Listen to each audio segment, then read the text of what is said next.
mempelajari pentingnya berbakti, waktu demi waktu, hari demi hari, ku mempelajari pentingnya berbakti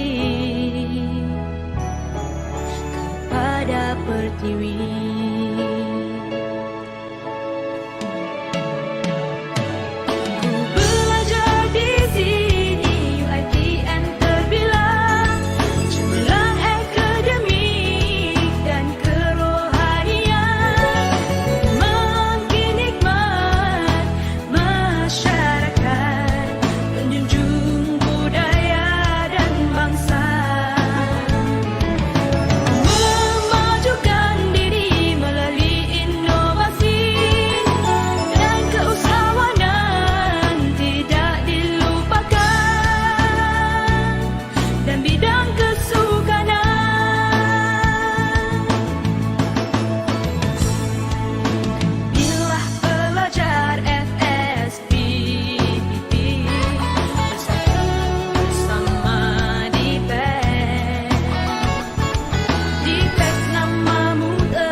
Waktu demi waktu, hari demi hari, ku mempelajari pentingnya berbakti kepada pertiwi.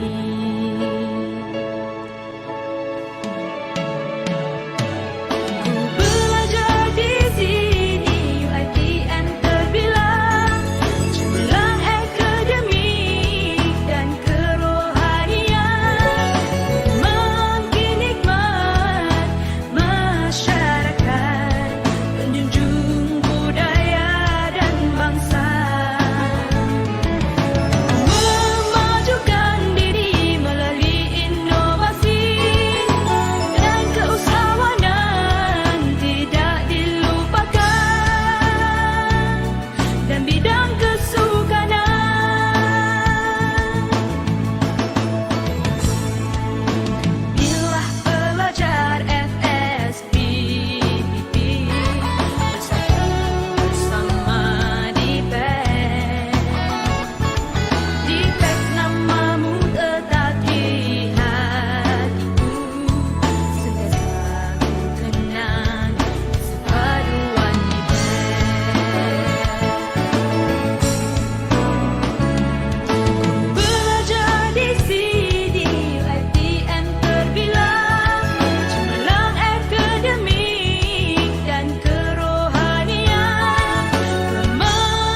demi hari ku mempelajari pentingnya berbakti. Waktu demi waktu, hari demi hari ku mempelajari pentingnya berbakti kepada pertiwi.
demi hari ku mempelajari pentingnya berbakti. Waktu demi waktu, hari demi hari ku mempelajari pentingnya berbakti kepada pertiwi.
demi hari ku mempelajari pentingnya berbakti.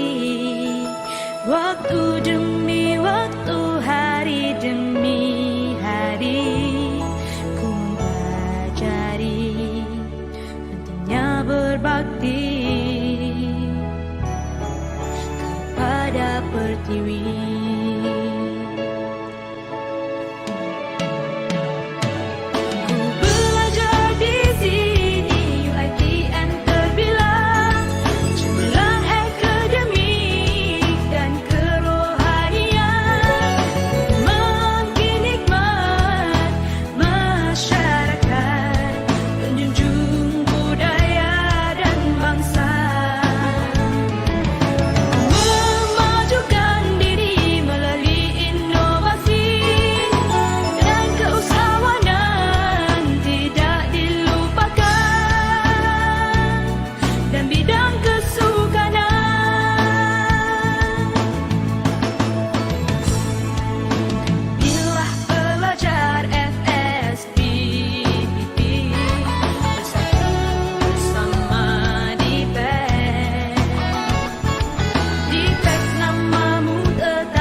Waktu demi waktu, hari demi hari ku mempelajari pentingnya berbakti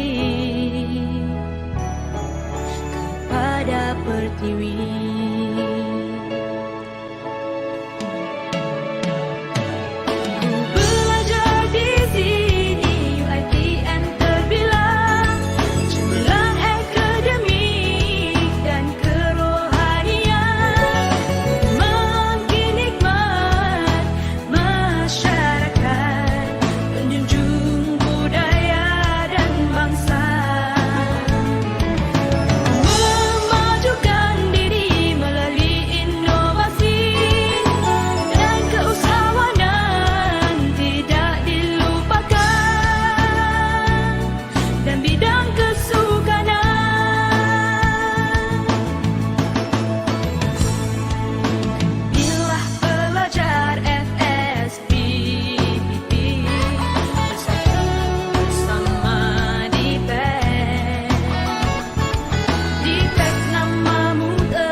waktu demi waktu, hari demi hari, ku mempelajari pentingnya berbakti kepada pertiwi.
Waktu demi waktu, hari demi hari, ku mempelajari pentingnya berbakti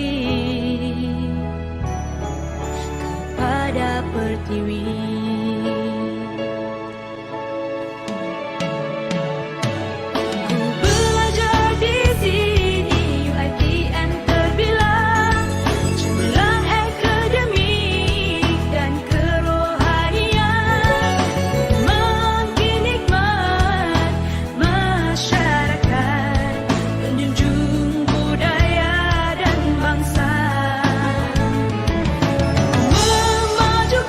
Diri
berbakti, waktu demi waktu, hari demi hari, ku mempelajari pentingnya berbakti kepada pertiwi.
Demi hari, ku mempelajari pentingnya berbakti, waktu demi waktu, hari demi hari, ku mempelajari pentingnya berbakti kepada pertiwi.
berbakti, waktu demi waktu, hari demi hari, ku mempelajari pentingnya berbakti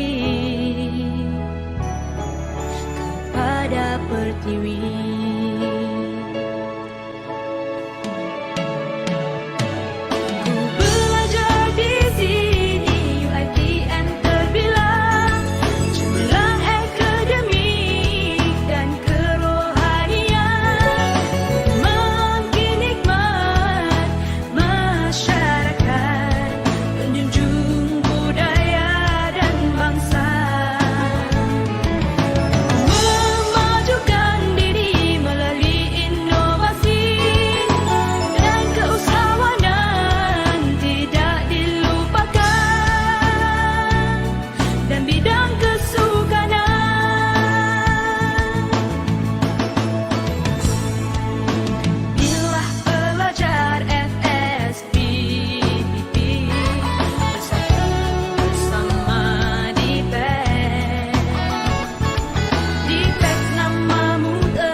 Waktu demi waktu, hari demi hari, ku mempelajari pentingnya berbakti kepada pertiwi.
berbakti, waktu demi waktu, hari demi hari, ku mempelajari pentingnya berbakti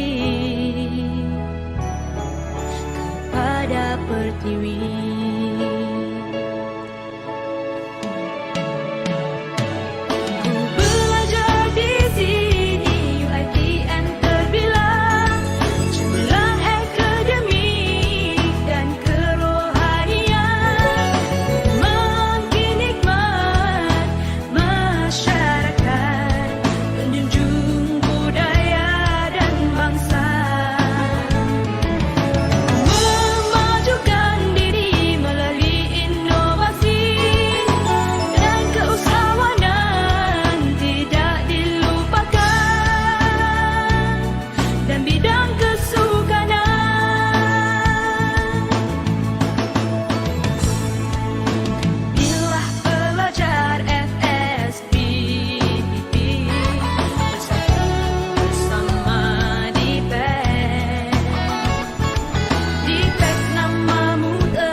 Demi hari, ku mempelajari pentingnya berbakti, waktu demi waktu, hari demi hari, ku mempelajari pentingnya berbakti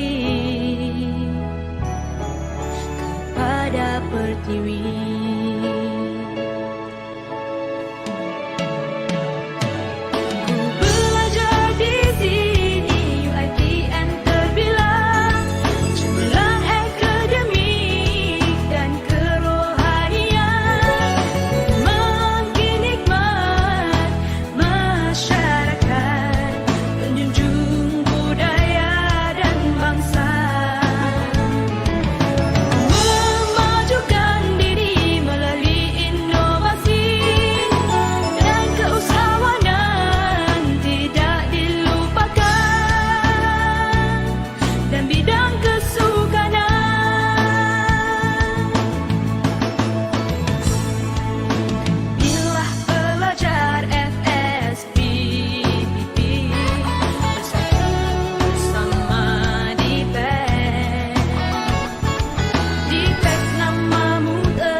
berbakti, waktu demi waktu, hari demi hari, ku mempelajari pentingnya berbakti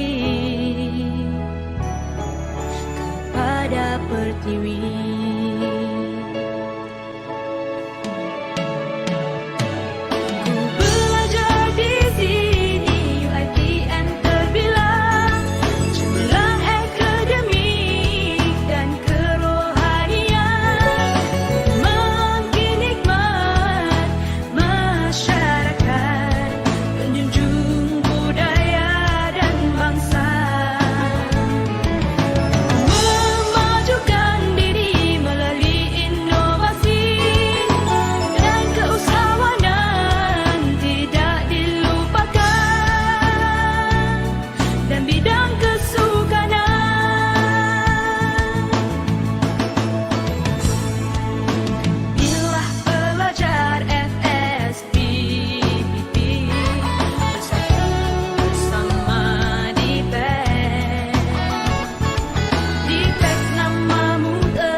Demi hari, ku mempelajari pentingnya berbakti, waktu demi waktu, hari demi hari, ku mempelajari pentingnya berbakti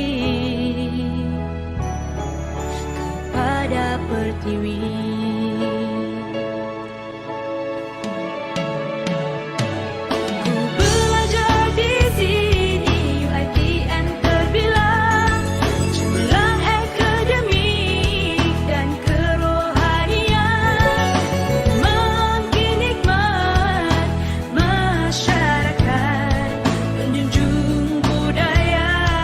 Bangsa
demi hari ku mempelajari pentingnya berbakti.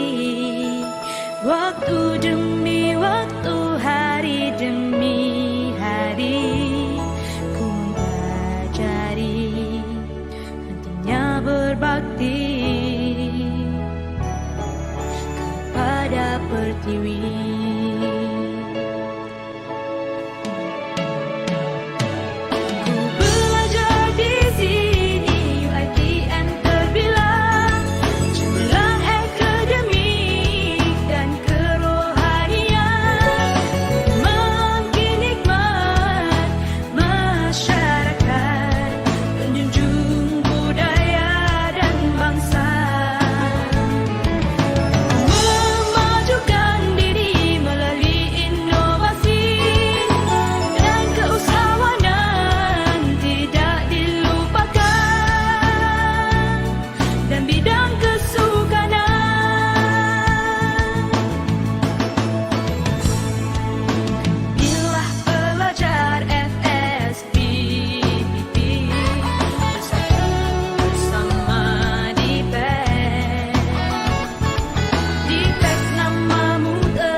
Waktu demi waktu, hari demi hari ku mempelajari pentingnya berbakti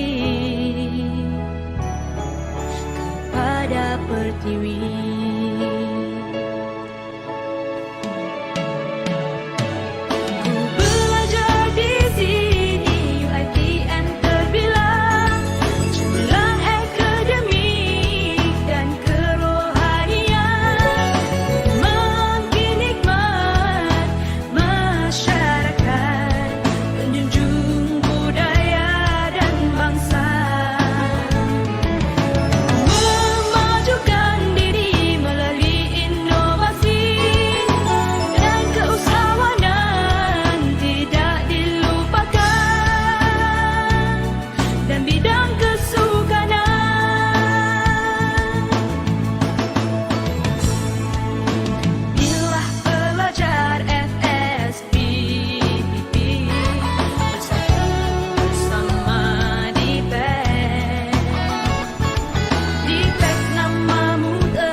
demi hari ku mempelajari pentingnya berbakti.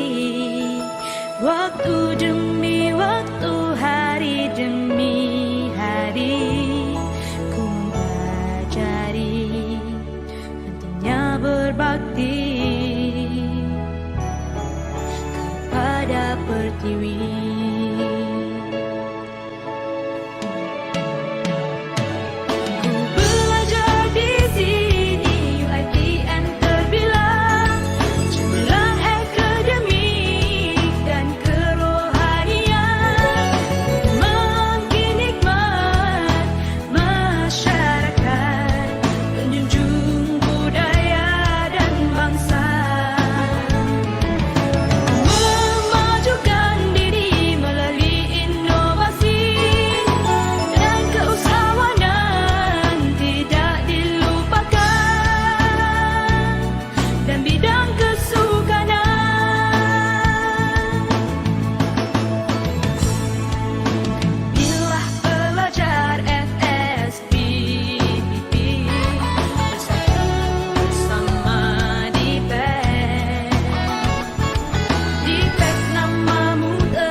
Waktu demi waktu, hari demi hari ku mempelajari pentingnya berbakti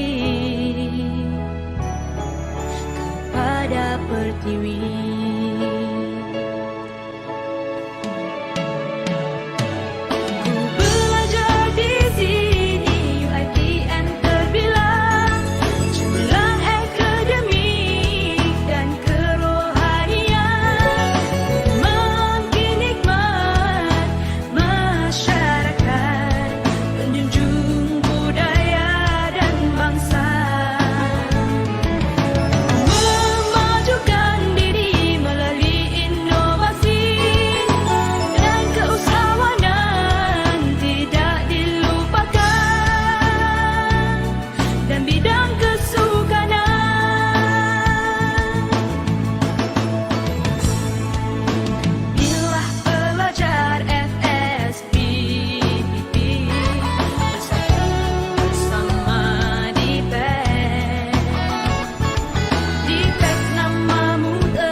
Waktu demi waktu, hari demi hari, ku mempelajari pentingnya berbakti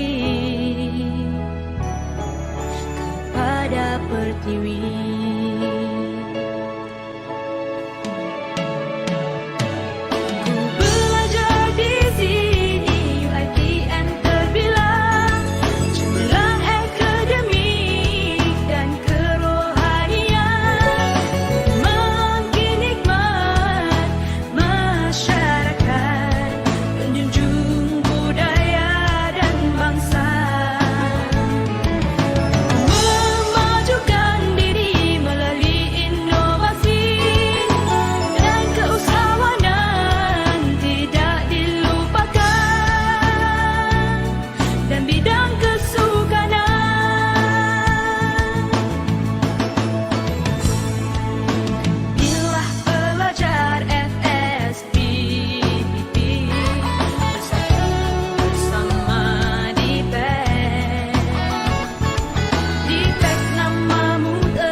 Assalamualaikum and a very good evening. My humble greetings to the respected Dean, Professor Madya Dr. Abdul Jalil bin Muhammad Ali, Deputy Deans Dr. Aida binti Abdullah, Dr. Sahami bin Haji Abdul Samad, Dr. Mimi Yanti binti Abdul Rahim, and our club advisor, Dr. Zarina Muhammad Zain. Your item lecturers, students, and participants, gratitude be to Allah, the most gracious and merciful. Welcome to tonight's mental health talk with the topic Stop Being Judgmental. We shall now begin our ceremony by invoking the Almighty. With that, I would like to invite Muhammad Shahir bin Yusri to lead us in a prayer.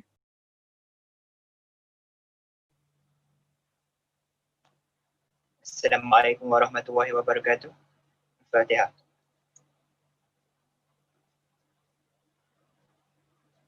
Bismillahirrahmanirrahim. Alhamdulillahi Rabbil Alamin. Wassalatu wassalamu ala ashrafil anbiya'i wal mursalin wa ala alihi wa sahbihi ajma'in. Ya Allah, ya Tuhan kami, hanya padamu sahaja kami panjangkan kesyukuran atas segala rahmat dan berkat-Mu. Bersempena dengan majlis pada hari ini, Mental Health Talk Stop Being Judgemental, JTM Serban 3, kami memohon inayah dan taufikmu. Kurniakanlah kesejahteraan dan kebahagiaan kepada kami. Bukakanlah hati-hati kami, lapangkanlah dada kami supaya kami dapat mengisi ilmu dan pengetahuan yang berguna untuk agama, bangsa dan negara. Ya Allah, Ya Rahman, Ya Rahim, kami memohon kepadamu agar engkau berkati majlis ini dengan limpahan rahmat-Mu. Semoga segala usaha kami dalam menjayakan majlis ini mendapat keredaan dan hidayah-Mu. Sesungguhnya pada hari ini kami berkumpul kerana-Mu, Ya Allah. Kami berkumpul untuk menyembah-Mu, Ya Allah. Ya Allah, Ya Zal Jalali wal Ikram. Kami memohon kekuatan dari hadrat-Mu, Ya Allah, supaya kami yang hadir pada hari ini agar kami dapat melaksanakan segala kebajikan, dan kami mohon perlindungan dengan Engkau daripada melakukan keburukan. Ya Allah, kurniakanlah kepada kami kekayaan ilmu pengetahuan dan hiasilah diri kami dengan sifat lemah lembut. Serta muliakanlah kami dengan ketakwaan dan indahkanlah diri kami dengan kesihatan. Rabbana atina fid dunya hasanah wa fil akhirati hasanah wa qina azabannar. Subhana rabbika rabbil izzati amma yasifun. Wassalamun ala mursalin walhamdulillahi rabbil alamin.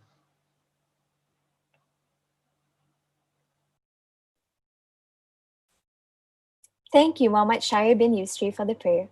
Ladies and gentlemen, we shall now sing Negaraku and Wawasan Setia.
It is an honor for me to introduce to you the director of the program, Nur Shamimi Shaira binti Muhammad Johar to say a few words.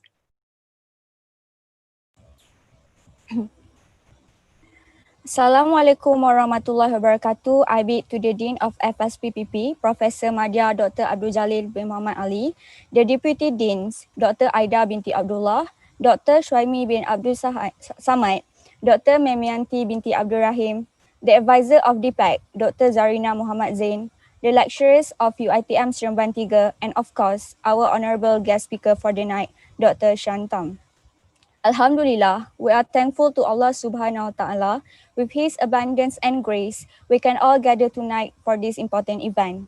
First of all, allow me to give a round of applause to the committees for their hard work and effort in making this mental health talk, Stop Being Judgmental, a successful event, not forgetting to thank the audience who are willing to join us tonight.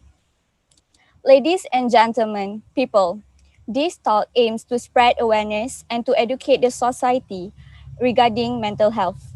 As we all know, the majority of us might have been badly affected by the COVID-19 pandemic by losing our jobs, having to adjust with the new norms, and many more.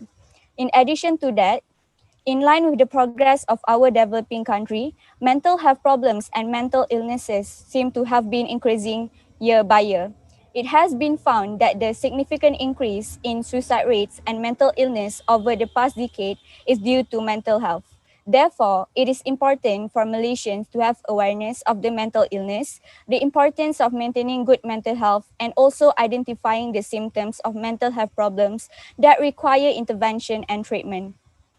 We hope that this initiative could benefit the society, and we hope that more people will realize the importance of taking care of our mental health, especially in the COVID-19 pandemic season that affects many parties. In addition, we hope that you can also apply the knowledge gained from this event to help those who struggle with mental health problems.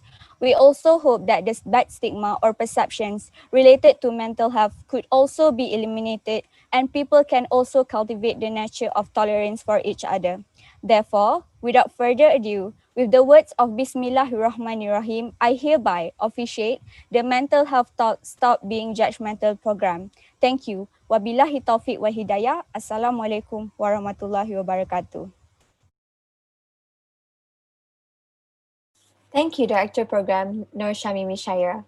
Ladies and gentlemen, the moment we have been all waiting for, the talk which is going to be held tonight is an initiative to increase the awareness and knowledge of the society regarding mental health issues that are being faced by the society and students in this modern time. And not only that, at this current time, we are fully aware that the world has been struggling with the pandemic issue of COVID-19. It is not solely a national issue, however, it is actually also a international issue. Thus, it has placed a big impact to its mental health issues in our beloved country, Malaysia. Hence, students and employees are hardly coping with the new norm, and some employees have lost their jobs and businesses due to the pandemic. Therefore, it is with great pleasure that this talk is an initiative to bring forward the importance of mental health issues and to increase its awareness to its society itself. Hence, students and employees are hardly coping with the new norm, and some employees have lost their job. Therefore, the goal of our talk is actually to educate the society on how to seek professional and proper help in order for them to understand the roots of their mental health issues. Moving on, I'm sure that everyone is eager to know who is our remarkable speaker for tonight. Therefore, I would like to give a short, brief description and also a little background of our speaker. The speaker for tonight is Dr. Thum. He is a medical officer from the psychiatric department in Sultan Ismail Hospital, which is located in Johor. Hence, without any further delay, I present to you Dr. Thum for our mental health talk with the topic Stop Being Judgmental. Hello, good evening. Thank you, Madam Chairperson. Thank you, Madam Director. My name is Thum. I am a medical officer in the south of Malaysia, and I'm really proud that the organizing team has put together this topic, mental health, stop being judgmental, because mental health is a very, very important issue for us right now, and we have been seeing an increase of the rates of mental health condition in our country. Part of it is because of COVID-19, but part of it is because of a lot of other various factors as well. So this is a very good initiative, and I'm really honored to be a part of this. Can you have next slide, please? Right. So this would be the overview of the topic that we have been talking today. So I'll be sharing a little bit about what mental health is, the difference of it, and mental versus mental illness. A little bit of statistics on how we are doing in Malaysia. We'll be discussing a little bit about the mental health literacy and also on stigma. And we're going to talk a little bit about what causes mental illness.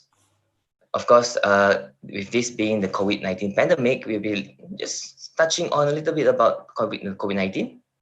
And we'll be talking a little bit about, I think it's the most important part, recognizing the signs of distress, and a little bit on how we can get help if we need it. Can I have next slide, please? Right. But before we begin, I think it would be very interesting to find out what most of our attendees think when we talk about mental health.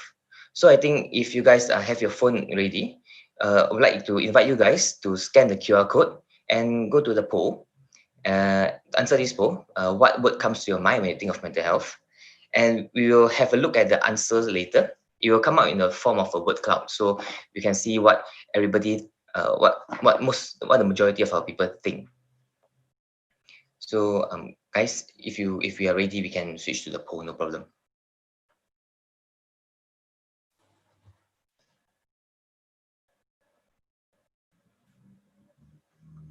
Yeah, we can switch to the poll. Right.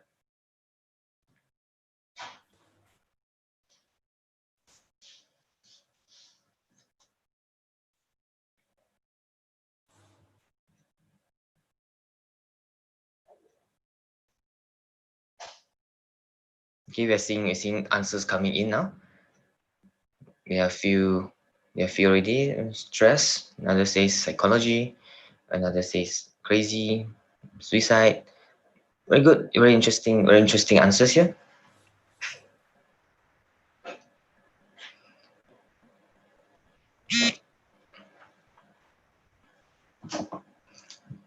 Okay.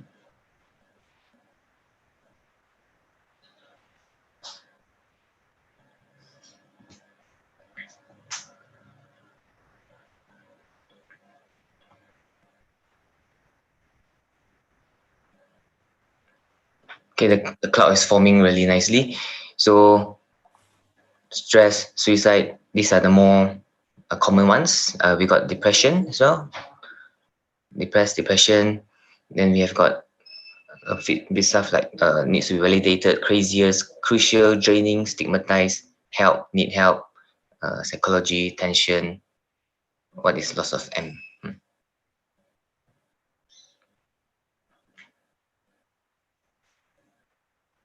Anxiety, illness, that relate to mental. Okay, draining. I think the overall theme over here is that we can see that I think we have some of us have the idea of what mental health is about: anxiety, illness, brain problem, tension, anxiety. So, all right, I think we have gotten quite a bit. So I think when we are ready, we can switch back to the slides.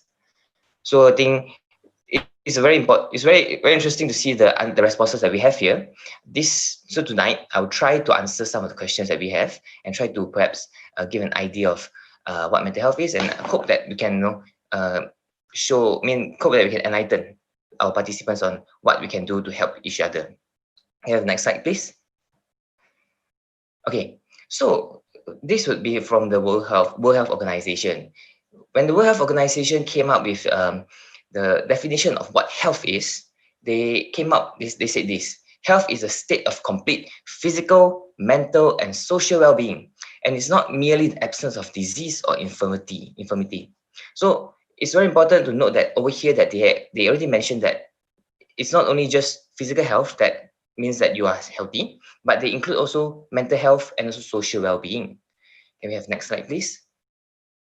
Okay, so arises the question of what mental health is. That I've been trying very hard to find an actual academic definition, but I really can't find one satisfactory one. So I will share with you my understanding of what mental health is. So let's imagine a computer. Let's imagine a computer. For a computer to work, we need both the hardware and the software. So without Windows 10, without Windows, your computer won't be able to launch, won't be able to function. Same as without iOS, you are not able to use your Apple MacBook as well.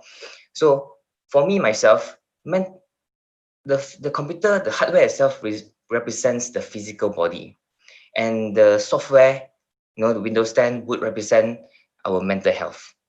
For the computer to function properly, both the hardware and the software have to be working well for us to actually run programs properly. In a good condition. Yeah, in a good condition. So, so mental health to me would be the software that runs in the background. It is actually something that makes you you. It affects how you think, how you act, how you interact with people, how you actually plan actions, how you speak. So without mental health, without a good mental health, well, you might find the program to run a bit off. Can we have next slide, please?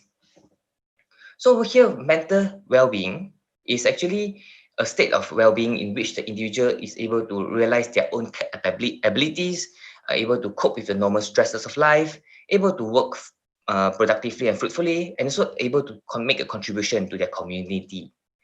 Next slide, please. So it's very important for us to know that mental well-being is more than just the absence of mental illness or disability. It also includes our emotional, psychological, and social well-being as well. Okay, can you click again? Okay, but why is it important? Because like I mentioned just now, it affects the way we think, we feel, and we act.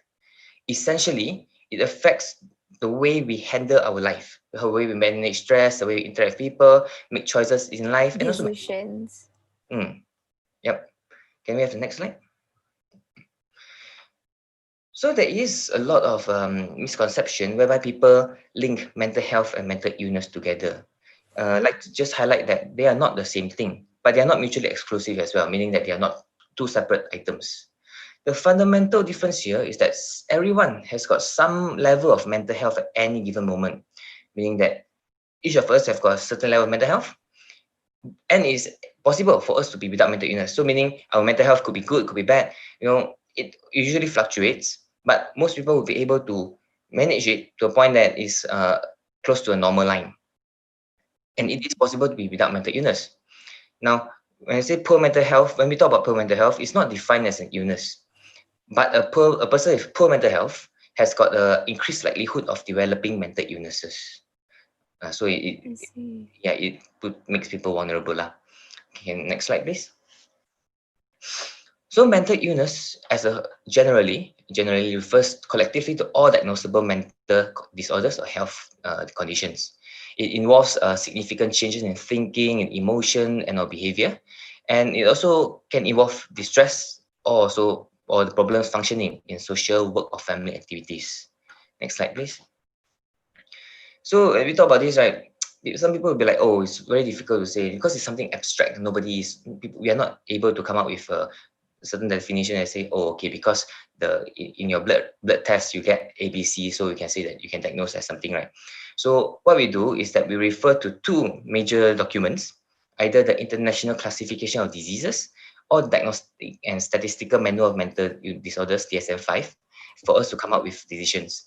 In Malaysia, most of our clinical practice guidelines that actually tell us what to do, it is based on either one of these two documents. So everything, every symptom, the signs, they are all recorded in both documents. And for us to make disease diagnosis and all, we refer to these two documents. So it's based on the books. Yeah, it's based on the book. Yes. Okay, next slide, please. Now, I want to highlight that mental illness does not discriminate. It is able to affect anyone, regardless of your age, your gender, your geography, your income, your social status, ethnicity, religion, sexual orientation, or basically any aspect of cultural identity. It can happen to anyone, and it comes out in many forms. Some people may only have mild mental health conditions, and which only interfere in limited ways of life. like such as certain phobias and give you an abnormal fear. But some other conditions are so severe that the person may require care from trained health professionals. So this is dynamic. It's not something that it's rigid. There's only one diagnosis and all, but it can come in many forms and many ways. Can we have next slide, please? Okay. Now we talk. Why are we talking about mental health today? Because mental health is a global concern. It's not easy for us to procure a global figure, and I tell you why. Because sometimes not because number one of the reasons is because of the stigma. People are afraid to step up and seek help. Another reason is that because some people may have more than one mental illness, and that therefore it actually overlaps a little in our figures. But based on the 2017 data, the Institute for Health Metrics Evaluation Global Burden of Diseases places that about 13% of the global population to have a form of mental illness. I think we currently have around 8 billion people in the world, and 13% makes it almost 1 billion. It's rather a big amount. Yes, it Next is. slide, please. So let's see how we are doing in Malaysia. We are very fortunate that we have this National Health and Mobility Surveys that gives us an idea of what the situation is like. This slide was taken from Penang Institute, and it has a very good comparison for our situation in 1996 and 2015. So it shows us the changes over 20 years. And you can see that there's a threefold increase from 10% in 1996 to 2015. It's alarming because we don't, it means that about 30% of our population has got a mental health conditions in 2015. If you can have a look at the next slide. This is a really nice graphic from New Straits Times. It's not possible to see every single detail on this graphic, so I'll be highlighting certain aspects of it. It is, can you have next slide, please? This is based on the National Health and Mobility Survey 2017. And over here, it says every 3 in 10 adults age 16 and above have symptoms of depression and anxiety disorder. This corroborates well with the data from 2015, with about 30% of people have got this. Over here, it shows us that about 30% have this. Now, the estimation over here is that about 40% of Malaysians would suffer from mental health issues in their lifetime. And this is really, really concerning because That's very high. that's very high. 40%, it's huge. And over here, it says that for those surveyed during the survey, about 18% of 200,000 people were currently having at the time had stages of were suffering from depression. It's a big number. Can I have next slide?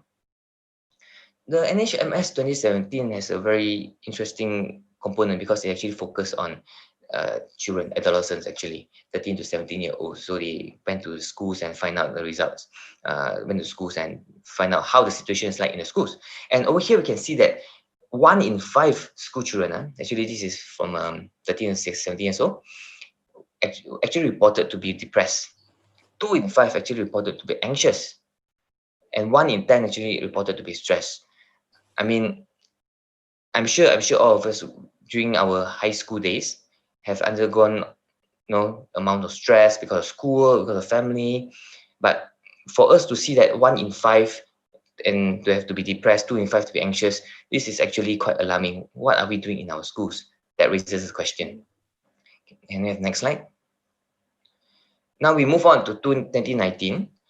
Over here, it says that about 2.3% of Malaysian adults have got depression, and that's about 500,000 Malaysians. 500,000 is big. It's big.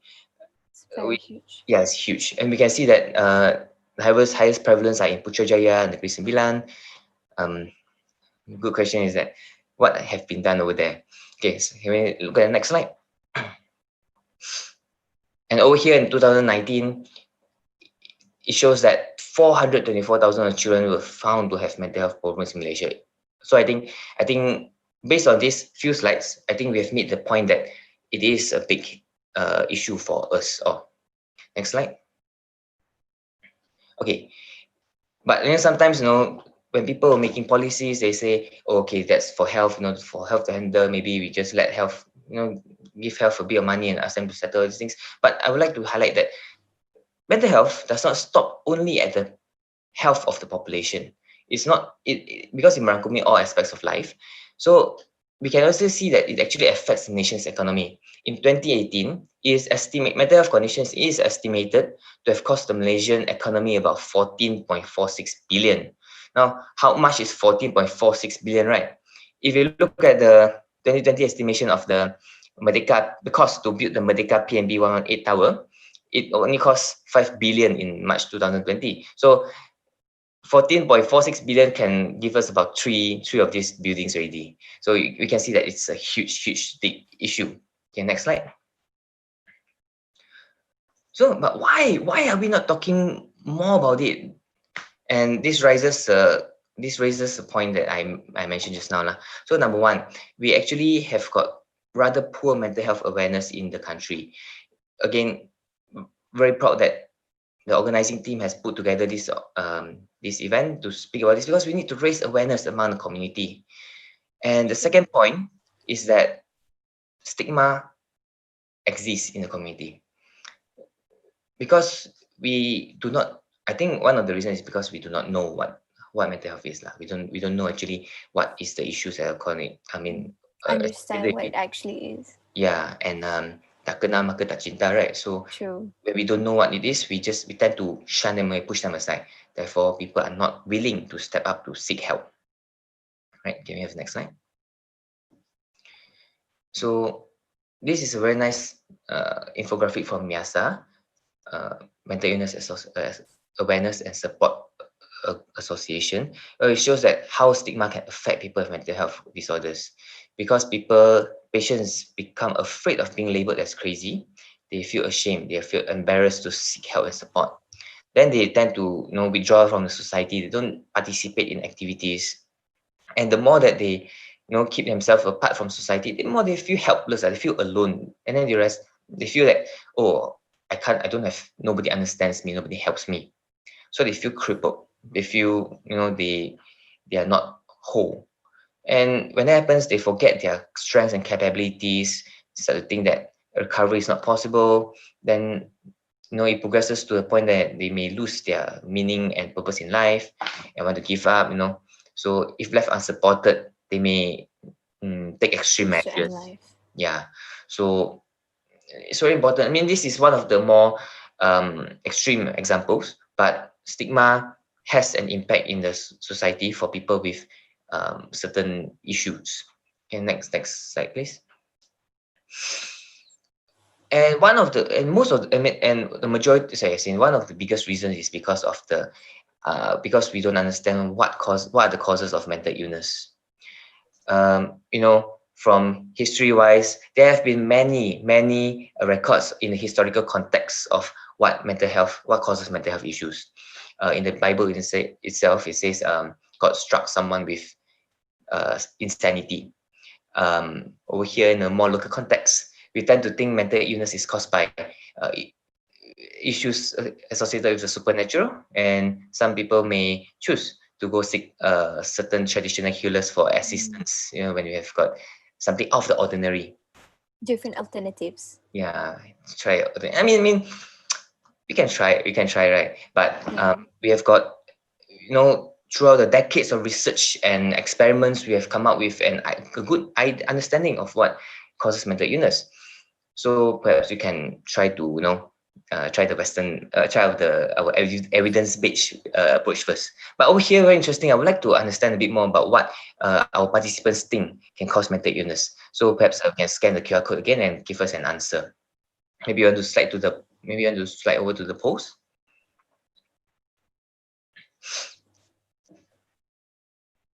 Yeah.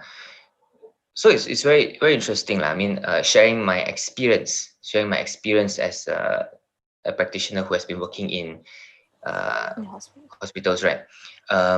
We have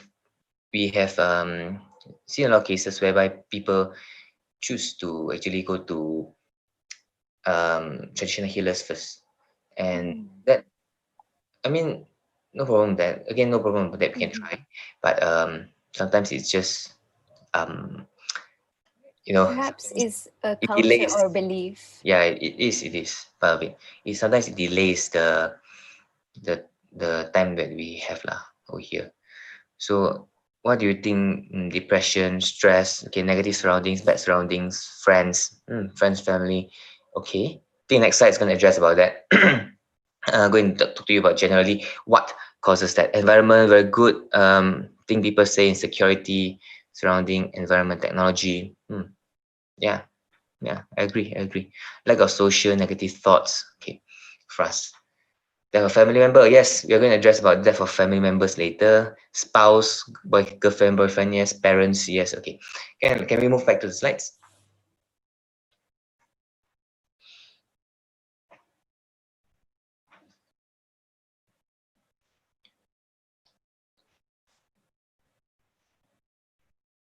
Right, let's move on to the next slide, please. Right, so academically, we are talking about the cause of mental illness. We basically use the biopsychosocial model over here. Now, what the biopsychosocial model means is that we split into three different groups: the biological causes, psychological causes, and also the social causes. Now, a lot of our experiments have told, so our research lah, have shown us that some of these mental health conditions have actually genetic origins. So meaning, Inheritance. yeah, if it can be inherited. People with family history of mental health conditions may be more vulnerable towards having such conditions. But of course, biology is just one of the reasons. Yeah. I tend to say it's not because of one specific thing that cause you to have. I think it's a whole package one. All three, the bio factors, the psychological factors, and also the social factors, all contribute to people having developing mental health conditions. So genes is an issue, nutrition is an issue, psychologically. So sometimes we may not be able to deal with stress as well as we would like to, and this stress they all coop up together, and then it forms triggers the development of these issues. And if you talk about social part, we humans are actually humans are not islands lah. We cannot like stay alone. We cannot stay isolated. We need a good support system. It's very It important. is the nature of humans. It's the nature of humans to be in groups. We are group animals lah. So we do have to have a good support system. It could be the parents, it could be the family members, and it can also be friends. Some people tend to be closer to their spouses. That's fine, but it's very important for us to have a way to share ourselves, because we need someone to support each other. So it could be the environment causing environment, it could be trauma, it could be stress, it could be the societal issues, norms that causes people to develop mental illness as well. Can you have next slide, please? Okay, so we're going to we're going to touch a bit on COVID-19 first, and mental health. Since the commencement of the MCO, we have noted that there's an increase in mental health conditions in the country. I'm sure the figures are worldwide. We don't have actual numbers yet, but I'm sure the trend is the same in the whole world.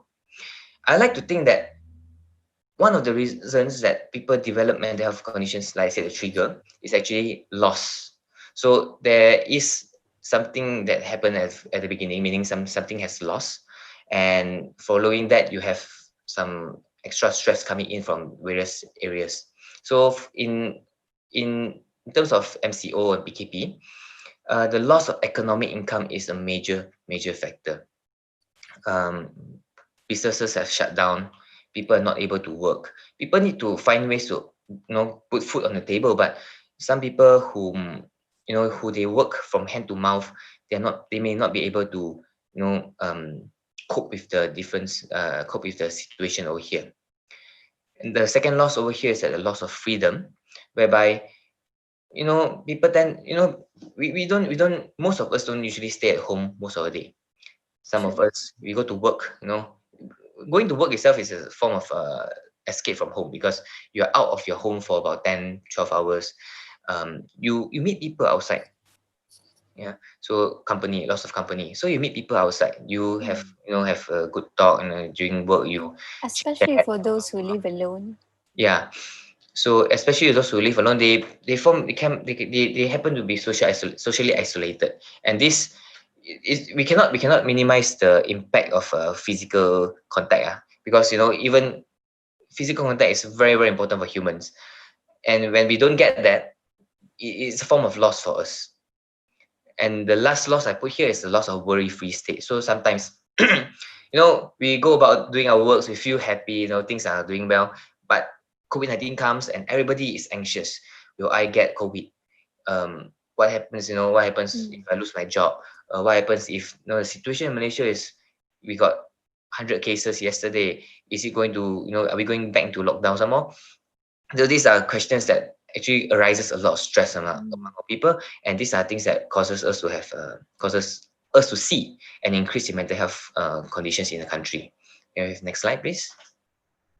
So there are a lot of news reports about mental illness during the MCO. This is from Malaysia Mental Health Association, saying that there's a spike in mental illness during the MCO. Next slide.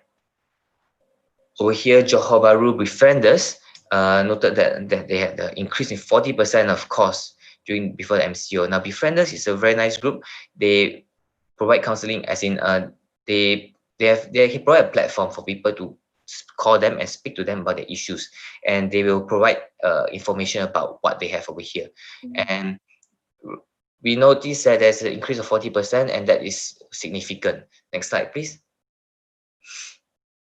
And over here, a study by the center showed that more than half of Malaysians experience mental health issues during MCO.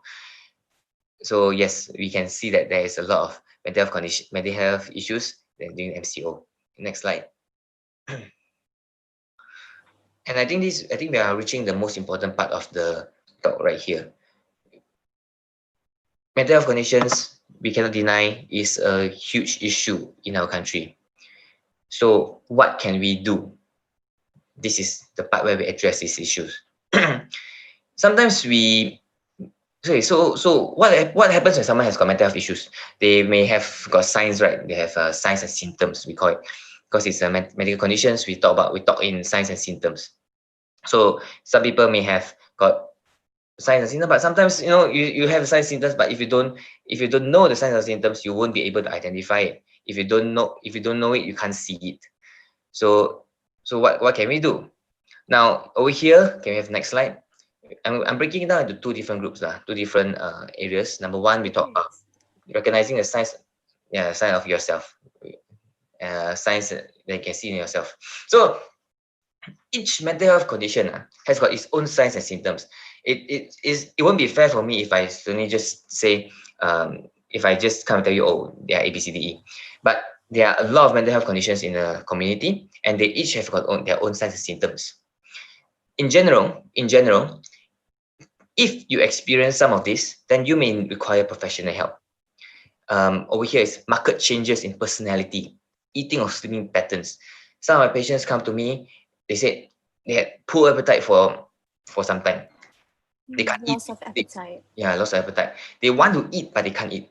Now, loss of appetite is one thing. Eating too much is another as well. So sometimes when people are stressed, they stress eat. Then some people came to me and say, hey, do you have good appetite? They come to me with other symptoms and they tell me, oh, do you have good appetite? But then when I ask them, I say, oh, would you be eating like, instead of like one plate of rice per day, they're eating 2 to 3 bowls of rice every meal. That's what part of it. Sleeping patterns insomnia is one of the greatest presentation to me. So sometimes they usually come and say they can't sleep because they are always thinking about something. They always have something going on in their mind, causing them to be not able to sleep. Another point over here is that the inability to cope with daily activities. We are generally at a functional level to complete most of our things. Able to do our housework, able to function in our job. But suddenly, if you suddenly find yourself to be not able to cope with something, not able to cope with your daily activities, then perhaps you should book an appointment with us. Sometimes you feel this disconnection. You think that, oh, actually I don't feel anything is going on. The day is passing by through me. I'm not experiencing things as they should be. Excessive anxiety is one of the top presentation that I see over here right now. People are very, very worried about what's going to happen to them, going to happen to their family. Very anxious. Yeah, very anxious. And sometimes people tend to find that they tend to get angry without any reason. Just some small thing is able to trigger them. They find themselves to be really, really hostile to people. They just smash things here and there. This is a red flag as well. And of course, if there is a thought of harming yourself or committing suicide, then it's something that we should take into account. Like, it's something rather serious. Can I have the next slide, please? Then again, like I said, it's dynamic. Sometimes symptoms are not absolutely clear cut. So if you have any doubts, any worries or anything, you may require professional help. Our Ministry of Health is always ready to help. Our motto is kami sedia membantu. No issues. Don't hesitate to seek for advice. If there's anything, come to our clinic. Always available. Yeah, we are. We are always ready to provide help lah. Yeah. Next slide, please. So just now, when we are talking about the previous poll, the second poll, we noticed that some of us say stress, family members, death as part of the causes of mental illness, right? When we talk about stress, again, stress is another abstract kind of concept. What is stress exactly? Can you actually say what is stress? Can you actually define what stress is? So there's this scientists who actually thought, okay, maybe they should come up with a list of stressful life events, things that can make people feel stressed, and they compile all together. And what they did was they are able to come up with a list. So I think about 40 over items that says this thing causes you most stress, next thing causes you second most stress, and all. Like a ranking. Like a ranking. So over here, it's very interesting that So like, it's very interesting to say that all this one night they give points to each thing that has happened in your life. So for example, if you look at the 100 points one, that is actually the death of a spouse. Oh. This realize that when someone loses a spouse, their husband, their wife, they feel the most stress for a certain period of time. Then of course we have number second place to be divorce, third place to be marital separation, fourth place is incarceration, means go to jail. Fifth place is actually death of close family members. So if there is someone who passed away in the family, the person usually experience a high level of stress. Of course, personal injury. So if someone has got some body, medical condition, that causes a lot of stress as well. Yep. Of course, you want to guess what? Do you want to guess what the 50 points is?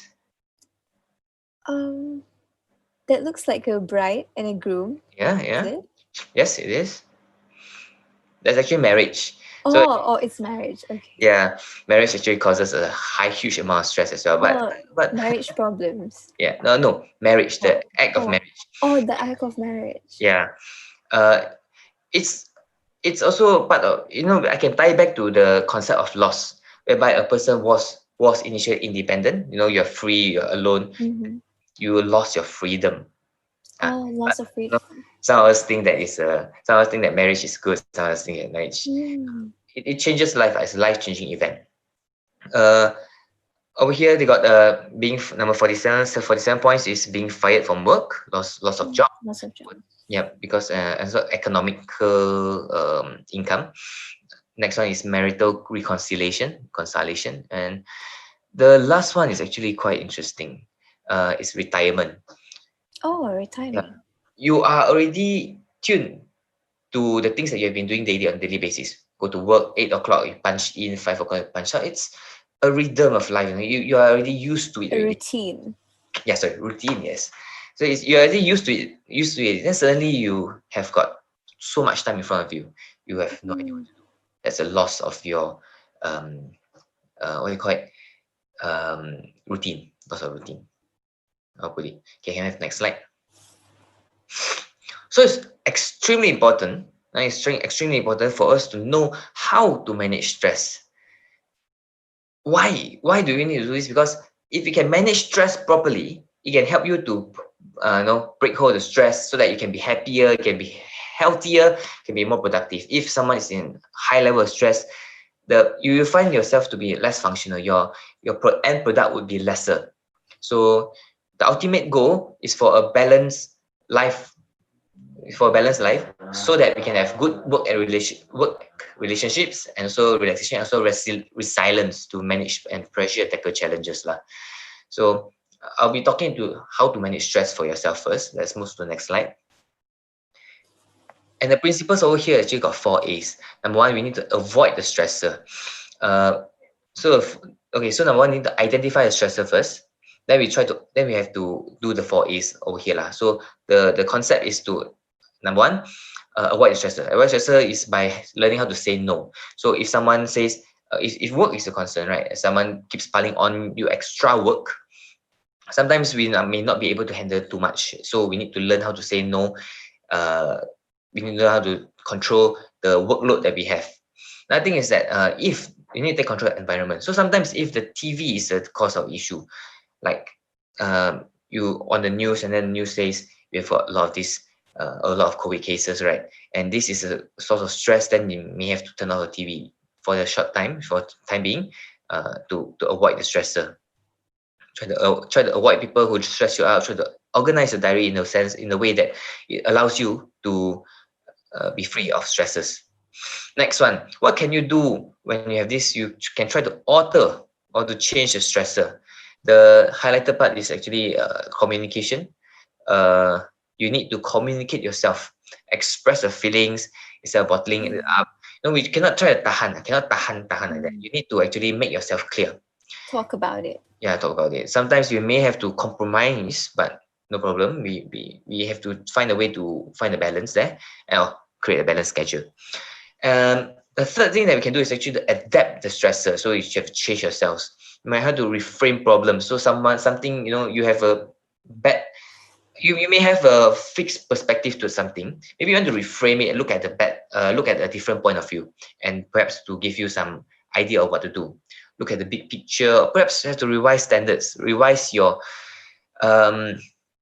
this is to actually have a different perspective lah, basically, and to manage your expectations. So sometimes if you think that perhaps the team cannot achieve this level of success, perhaps you think small goals, we can revise standards for smaller achievements.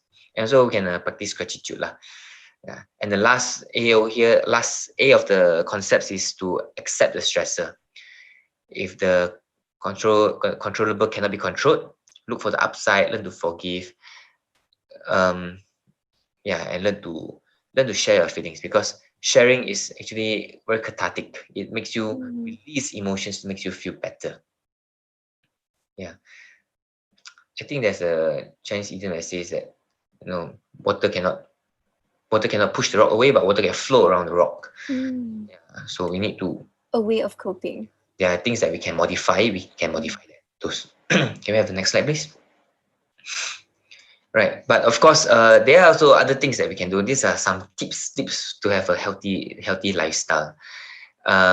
These are coping skills lah. These are pictures from my friend Richelle, who has very generously allowed me to use the pictures. You can see, what are the tips that for us to do to cope, right? Number one, actually to value yourself. You need to treat yourself with kindness and respect. You need to invest in yourself with kindness and respect. You need to take care of your physical health. You need to eat well, drink enough water, exercise regularly, and also get enough sleep. Very important to establish strong family and societal support. Make plans with friends and family who are generally supportive. Research has shown that people with strong connections are generally healthier than those who lack a support network. So you need to go out with friends and family sometime. Mm. Go have a cup of tea, have a cup of coffee. Go traveling. It's very important. Sometimes you can volunteer. It is a good way for you to meet people. And you feel good doing something because you're helping people in need. Giving contribution. Yeah, you feel good about yourself lah. It increases your self-esteem. You can also learn to deal with stress. Deal with stress is the slide at the previous slide lah. So learn to accept, learn to avoid, learn to alter your stress. Need to also relax your mind. So sometimes when we are focusing on certain things, we may get too stressed out. So what we do is you can do relaxation exercises, and also to try to meditate to get your mind off things. We have to set realistic goals so that we won't be too stressed trying to achieving something that we are not able to achieve.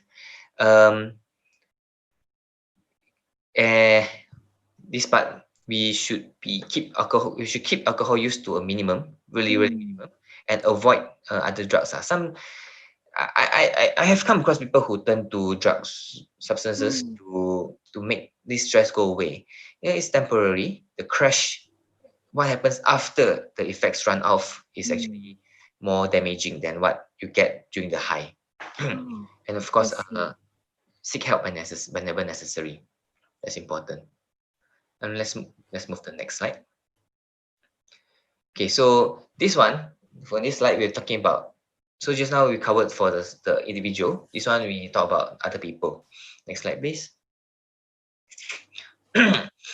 One good thing about COVID-19, one thing that came out of COVID-19 is that I actually managed to learn a lot about psychological first aid. My department is in charge of PFA for my own hospital, for the frontliners who were actually involved in the frontline job. This allows us to actually speak to the frontliners and to find out if they need help. Oh, that's very good. Yeah, but it's very important to know that psychological first aid is not only for trained professionals. We can do it for everybody, and we could do it for our friends, family members as well. The principles are look, listen, and link. We'll be exploring that later. Come next slide. Can we have the next slide, please? Thanks. So PFA is actually a humane, supportive, and practical response to a fellow human being who is recently suffering from a serious stressor and who may require support. A stressor is very important, like because I said something causes a stress, right? So COVID-19 is a big stressor this time. It can be as simple as just asking, "Are you okay?" And you may be allowing that person to speak to you. Next slide. And yeah, so I break it down simply. PFA is a response that can be provided by anybody. It's not something only professionals can do. Immediately after an event, those who assist are often family members, neighbors, teachers, community members, first responders of any kind, such as police. So I give an example. A road traffic accident, so a car accident, can be very traumatic for people, right? So it can cause people to feel very afraid, very angry, very scared. The first person on the scene is usually the police or even a bystander. You can provide psychological first aid by simply asking, "How are you?" Then people can speak to you. Simple questions, but helpful. Yep. I'll teach you. I'll go into how to do it later. Next one. Okay.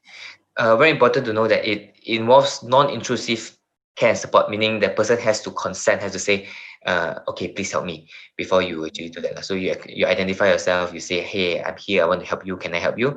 The person has to say yes before you do. If the person say no, please go away. Please step back. Yeah.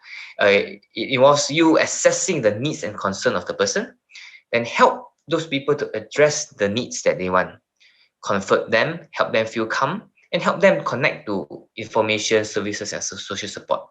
Eventually, it involves you protecting them from further harm. Next slide. Okay, and it's not something professionals people can do. It's not professional counseling. It's not clinical psychiatric intervention. It's not a psychological debriefing. It's not asking people to analyze what happened. And it's not for you to force people to tell you their story or ask details on how it happens. Next slide. It is a conduit that allows the first aider, which is the person who approached the victim, to understand the issues faced by them and apply support whenever necessary. Next slide. Okay, so over here we're going to talk about how to perform PFA.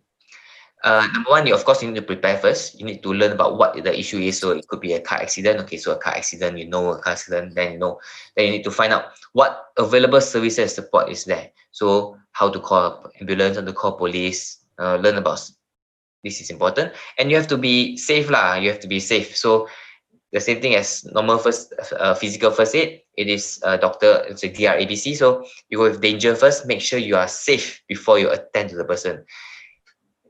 If there's an earthquake, you don't want to stay there. The first instinct is to run, right? Make sure that you're safe before you approach someone and help them. Principles over here is look, listen, and link. Number one, you look. You identify the person who needs the help, and you sit down with and then you identify them. Then you listen to them. It's very, very important. Very important to listen. Communication is very important. So you need to understand what's going on with them. So make contact with them.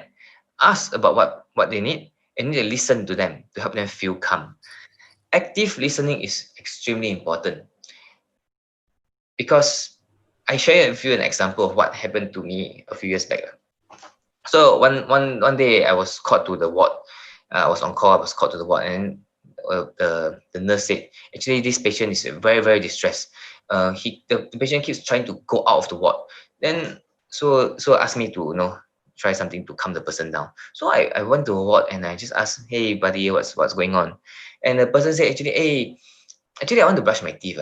I forgot to bring my toothbrush and toothpaste. So I want to go down to the hospital mart to buy some toothpaste, But then the nurse don't let them. Then they say it's agitated, So I say, hey, okay, it's okay, no problem. I buy for you. You can get them toothbrush. After that, person come down, slept, had a good night's sleep. It's good. So it's very important for us to listen to what the issue is and bring us to the next point to link them with the help that they need. So like this person needs a toothbrush and toothpaste, very easy. I can just buy for them. But some people may need basic needs and access to services. Another example, someone has got issue of domestic violence. The person is being is a victim of violence, right? So what you can do, you can link them to organizations like WAO or link them to the police. So you need to link them and try to find a solution to the issues that we have lah. Right. So that's about PFA. Yeah, it's something something not easy to do, but when done correctly, it can help people, make people feel better. The steps are very detailed and accurate. Yeah, it's really, really useful actually. Really useful. Okay, can we move to the next slide? But it's very important to know your limits lah. So we must respect the safety, dignity, and the rights of the person that we are providing assistance to. We must adapt what you do to take account the person's culture. Now, this is more relevant towards people who go overseas for humanitarian aid missions, whereby they go to other cultures. They need to adapt themselves to the culture of other people. But in Malaysia, it's the same as well. We got people. Most of our people, Malaysians have got a mixture of melting pot of culture, right? So we need to menjaga the sensitivity of other people as well. But we need to be aware of other emergency response measures so that if someone is already receiving help, maybe the person is lower on the priority than other people who needs help lah. But most important thing is to be able to look after yourself. You must jaga yourself first before you can jaga other people. True. If the practitioner feels the situation is beyond their control, it is advisable to, next slide please. Yeah, get help lah. So most important thing is you can share your concerns with a close friend or close family member. If you are in a boarding school, you can speak to a counselor, warden, or mentor. If not, you can speak to a family member. Next slide. Okay, so here I'm going to talk about how for you to seek help from mental health professionals in the country. This is a really nice infographic from the Malaysian Mental Health Association. Can we have next slide? So for you to, if you feel that you need to seek help from mental health professionals, this is how you go. If you want to go to private clinic, very good. You can just make a call or just go and walk in. Most private clinics accept people from walking in during their operating hours. Alternatively, if you want to seek help through the public sector, what you do is you go to any clinic kesihatan or private GP, ask for a referral letter. So you tell them your story. I want to seek psychiatric help for something. Okay, then fine. Then they write a letter for you. Next slide. And then they'll direct you to a hospital or psychiatric clinic. It can be any public hospital, any clinic kesihatan. Then you have to make an appointment. So you may be referred to anybody. I mean, you may be referred to another place that is more suitable. But eventually, you get an appointment, and then you can consult the mental health professional and discuss about treatment plans there. Does it take a long time, doctor, for the appointment to get the date? So, let's say when you attend to, for example, my own clinic, when you attend the clinic with a referral letter, my staff would be there to assess your condition first. You'll be required to do some assessments. We'll be chatting a little, and we will understanding your situation. If the situation requires, we will see you then. Meaning, we will send someone to say, okay, let's see you right now. If it's something that we can wait for a little while, seeing how severe it is. Yep. That depends on the severity of the situation. Next slide. Okay, this is the actual MOH infographic okay, so in the hospital clinics or swasta part is for the psychiatric, is for the private people.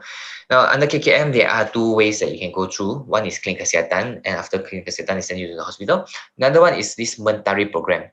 Mentari is actually a community service program that is managed by the Ministry of Health. So it's under the government. Yes, under the government. There are 22 different, it's under the hospitals they are attached to, but there are 22 Mentari centers, which I have the contact info on the next page. Over there, they would, if you contact them, they will be able to provide you information, able to assess your situation, and provide you with advice on what to do. For Befrienders, yes, we'll be talking about Befrienders later. For Selangor, there's a very interesting Pusat Counselling Selangor, which allows you to have a free counselling sessions. That one, you may have to contact them for more information. Yeah, next slide, please. So right now, we have got 22 Mentaris all over the country. It's not perfect because accessibility is still an issue, but I'm sure the ministry is actually trying to increase more of these services to the people. Can I have the next slide, please? Okay, over here the Rakyat Post actually came out with an excellent compilation of counselling and mental health therapy services in the Klang Valley. Unfortunately, I can't find a compilation for all over the country, but this is a very good one. This is a very good place for you to seek information from. Can you move to the next slide? Next slide, please. Okay, and where else can we seek help, right? Where else can we seek help? There are a few non-governmental organizations like Mental Illness Awareness and Support Association, MIASA, Malaysia Mental Health Association, MMHA, Eastside Selangor, I'll speak about that later, Source Health, Mina Kami, Relate Malaysia, and also Young Minds, which are places where you can contact the staff there, and you can actually, they would be able to provide you a basic level of support and to direct you to where you need assistance. Eastside Selangor is actually very interesting. It's actually a counseling and psychology, psychotherapist, counseling service provider actually, which is an initiative by the Selangor state government. Credit where it's due. It's amazing. It's an amazing. The state itself.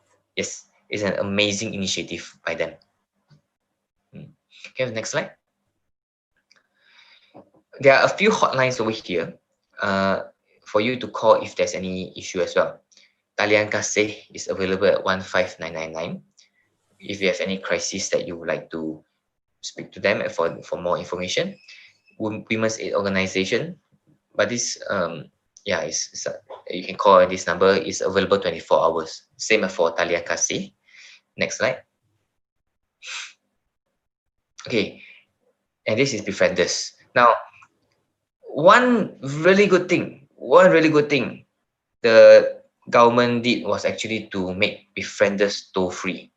Befrienders have got trained telephone operators lah.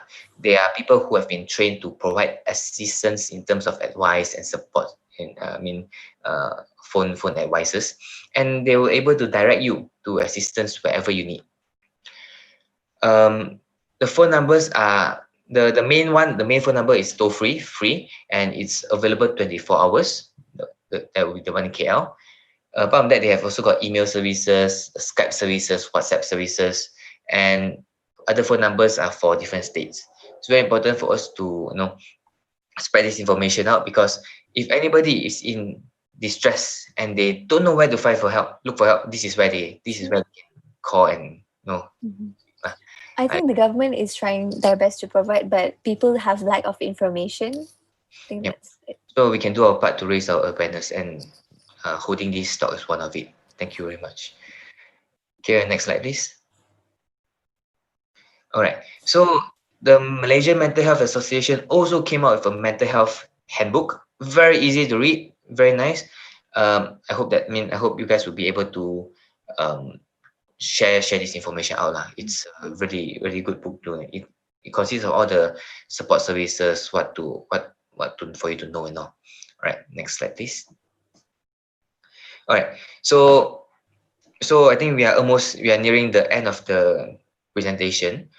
Here I would just like to say that while there's no wealth without health, right, it's important to know that there's also no health without mental health. Therefore, it's really important for us to focus our efforts in raising the awareness regarding mental health issues, and also to channel support for mental health. Without good mental health, we won't be able to have good health, and therefore we won't be able to generate much wealth for our community. Right. So I think next slide, and that will be the last slide. So I think thank you very much. Okay. Dr. Sean, now we're going to move on to the second segment, which is the question and answer or Q&A session. So the questions that I'm about to ask have actually been gathered before the talk. Right. So we kind of like pulled out a survey for people to fill in. Okay. So however, if the audience have any more questions, you can actually leave them in the comment box or link on the YouTube live. Right. Okay. So now I'm gonna ask you the questions, Doctor. All right. So the first question is, does a person with the age of 21 need to bring their guardians during the psychiatric appointment? Okay. The short answer is there is no need to bring a guardian. 21, you are an adult. You can make decisions yourself. However, sometimes people may feel more reassured if they have their guardians with them. So if you feel that you are able to obtain better support with your guardian with you, by all means do so. But if not, there's no need for you to bring anyone with you. Because I'm sure certain of them maybe have problems with their guardians, or it's bad sometimes. Yeah. I mean, we do come across cases whereby people the source of their stress is actually their family members. So sometimes it's not a good idea, and that's the reason why sometimes when we interview patients and their guardians, we do them separately. So we speak to the patient alone first. Then after that, we ask the family member to come in, and patient go out. Then we speak to the family member alone as well. Yeah, it's very important. Privacy. Yeah. That depends on the patient. If the person requests for privacy, is 21 years old, there are some things that we have to look out for. So does the decision that the person is likely to make, does that affect themselves? Does that cause them to harm themselves, or does that is there likelihood of them to harm themselves or other people? Then perhaps we have to manage properly lah. So for incidents like that, right? Like there's a very famous case called the Tarasov case, whereby the psychiatrist actually didn't the patient actually said that they want to harm someone, this lady called Tarasov, and the psychiatrist said because it's a privacy issue, they didn't inform anyone, and then the patient actually killed Tarasov.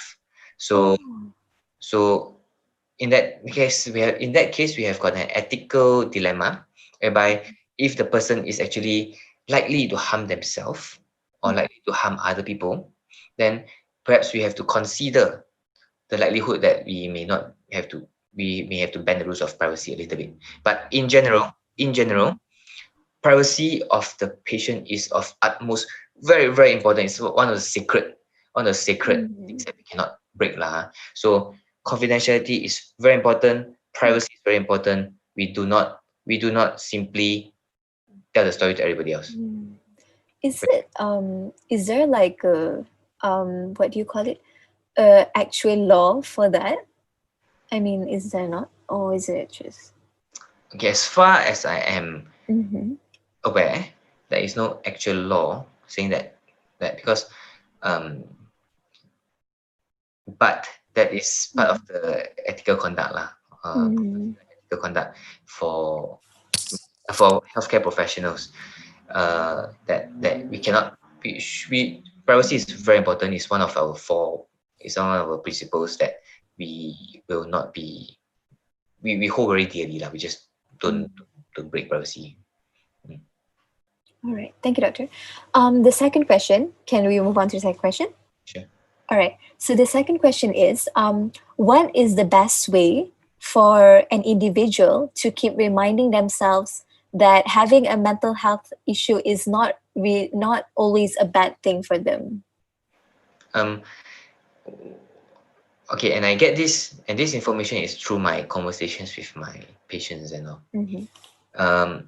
They find that if they have a good support, they would have less issues with this. So meaning that when people come together, there are a lot of support groups available, and whereby people actually come together, they share their experience in managing things. Because the question says that you keep telling yourself, right, you are alone, you are just telling yourself, oh, I'm okay, I'm no, it's not a bad thing.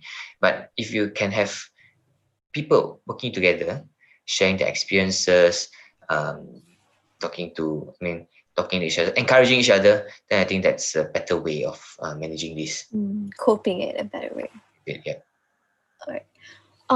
The third question is, doctor, what is the best method to spread awareness among the society about the mental health issue, especially for those who have perspective that having mental health issue means the person is crazy? Yeah, that's a really big challenge. Very good question over here.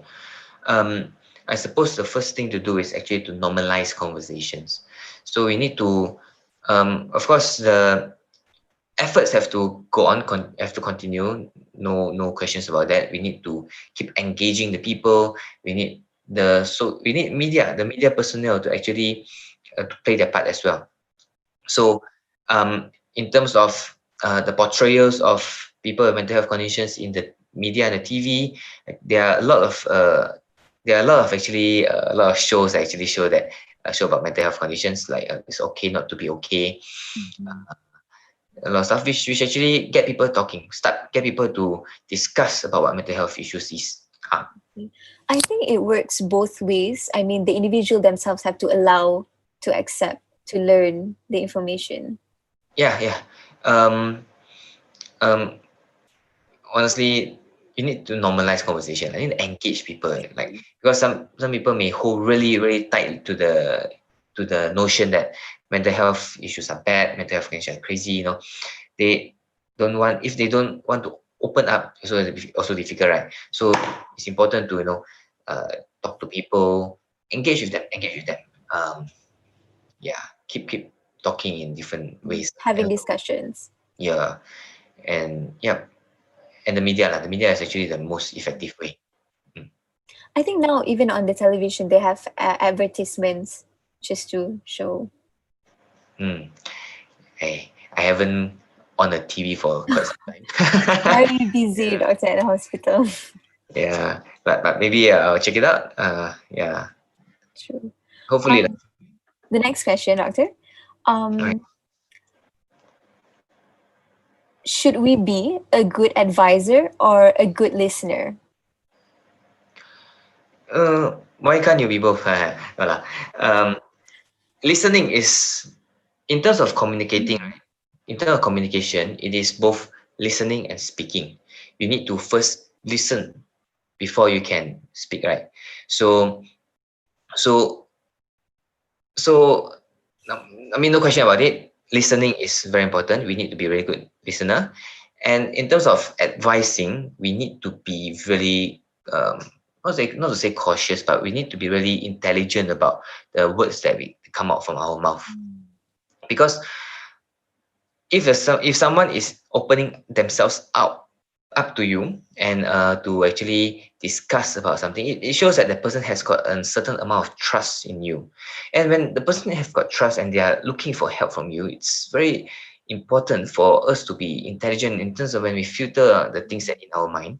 We have to come up with suggestions or things that they can things that are clever, like intelligent. And the way we put it is also very important. So even though we may have got good intentions, sometimes we have to put it in a more lembut way. Like, you have to be a bit more soft and For them to feel safe. to feel safe that they are actually sharing with you. We cannot, if we go in too strongly, it is actually a skill for us to learn, in terms of how we communicate our ideas, right? But we have to take into considerations that the thing that the person is feeling, why they are telling you this, and to provide the right answer. True, true, true. Doctor, Mm. do you think consuming medicine is the best way in helping those that experience mental health issues such as panic disorder, depression, and anxiety? Or instead, it's better to do some exercises? Which alternative is actually better? Yeah, we actually didn't address this part. It is a very important part which unfortunately I didn't put into it. For mental health conditions, like I said, like I mentioned just now, the causes of mental health conditions got the biopsycho and social components, right? It is the same for the management and treatment of mental health conditions. We target the biological part, psychological part, and also social part. Now, we begin with the biological part first. Medicines are uh, well researched. We have got researchers that have given us definite answers, not say definite, but as close as definite as possible, answers that, hey, this actually works, this actually is useful. But we don't tend to give medicine as the first line. We only give in certain cases where we feel that the rest are not helpful. We need medicine. We really need medicine, baru we give. We tend to go for psychological part, which is psychotherapy, which are things that, for certain situations whereby someone has got a recent stressor. Okay, so something happened just now, and then someone is adjusting to the change, and find it difficult, right? So then perhaps sometimes simple counseling would be enough. Counseling, someone check on the person. It's basically a psychological first aid. Sometimes that would be enough. For anxiety disorders such as panic disorder, sometimes we have panic attacks. We have got certain psychotherapeutical services that we can use, that can be useful here, like cognitive behavior therapy, whereby we try to try to help a person to actually link between what they think, what they feel, and their response to things. So sometimes you don't even need medications. You just need to go through these psychotherapy sessions we do. I see. I That's understand. the social component, which should involve them getting in touch with people. So in society lah. So like we get support groups. Like Mentari is actually very good in this because it helps out in the community level. It provides social skill support. So sometimes because people, some patients with mental health conditions, So sometimes people think the idea is that they are not able to work in the society, they are not able to contribute to society. Um, Not everybody needs this, but Mentari provides social skill support, meaning they teach people to integrate them with the society. So people will be able to function like normal. But what is normal, right? Able to function in the society. Enhance their skills. Yeah. I see. Because I think personally I have a family member who the doctor actually gives pills for her to consume, and she doesn't actually prefers it because she says that she feels like it's exhausting after she eats it. She can't really function properly because it helps her to calm down, but at the same time she just feels exhausted after eating it. Yeah, I think your family member should bring this issue up with the doctor that sees the person, because sedation is one of the side effects that is associated with some of the medications. So if you are over sedated, right, like feel too tired with it, maybe we can change to a different medication. But we of course have to assess lah, if you see if the medication is required.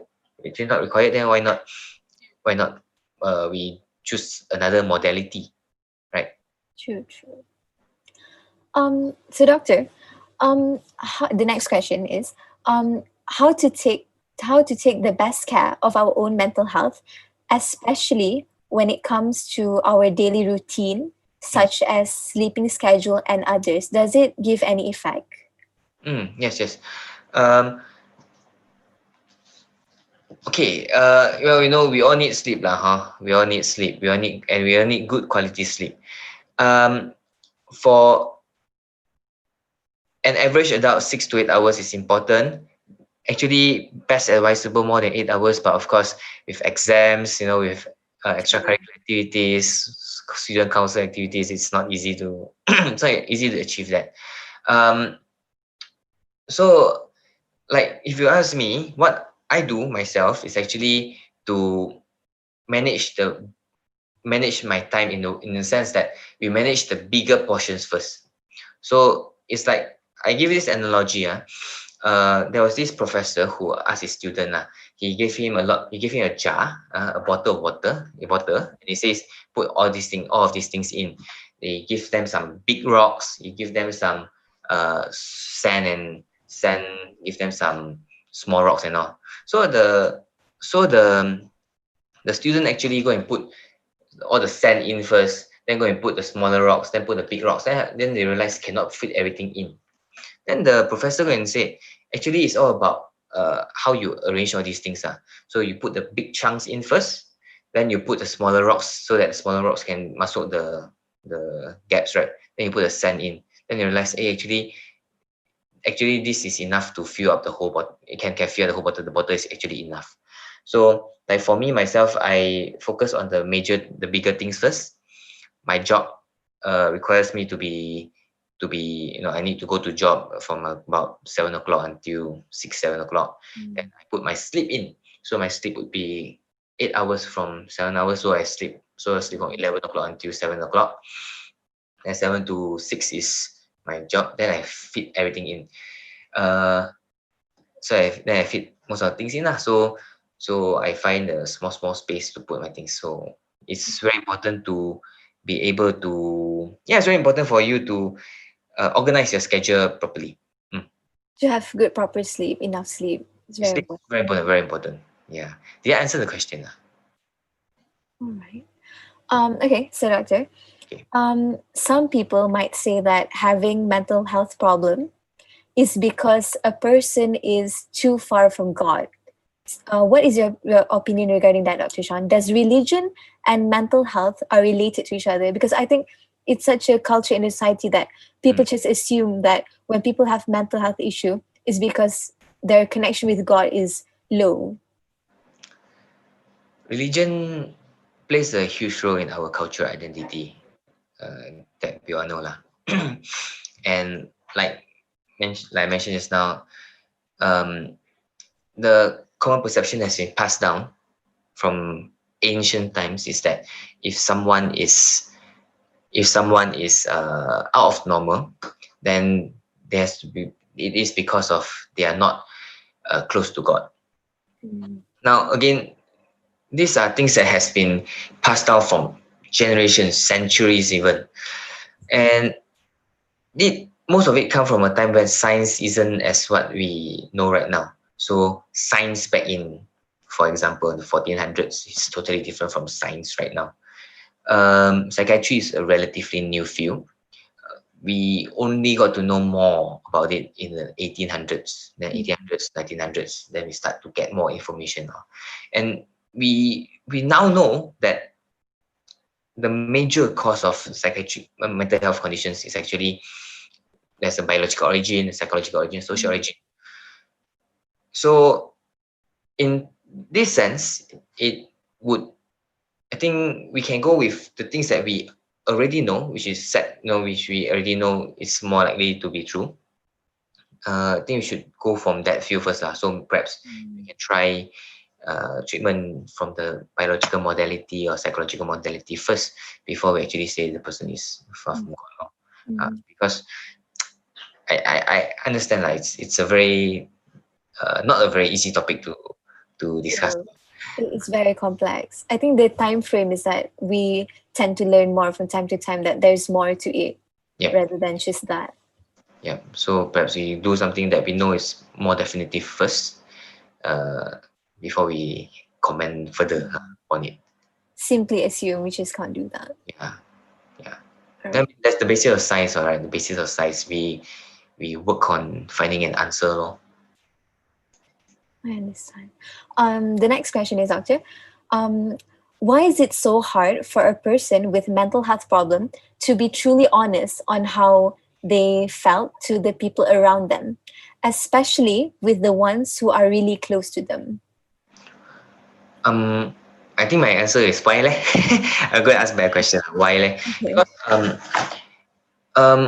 okay, we go back to the principle whereby because of a lack of awareness and a stigma being prevalent in society, causing people to not want to talk about the things. People usually are afraid that if they speak up, if they tell people that, oh, actually I got this issue, I got that issue, people may they may be looked at upon as weak, as problematic, or I say or what do you call it, far from God. Now,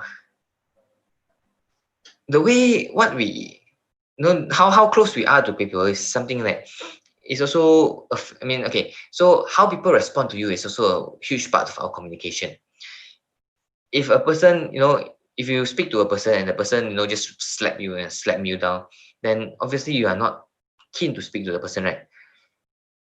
But if the person is, open, willing to listen, willing to, go through things with you one by one, one-on-one, I think you'll be more keen to actually share your things with the person.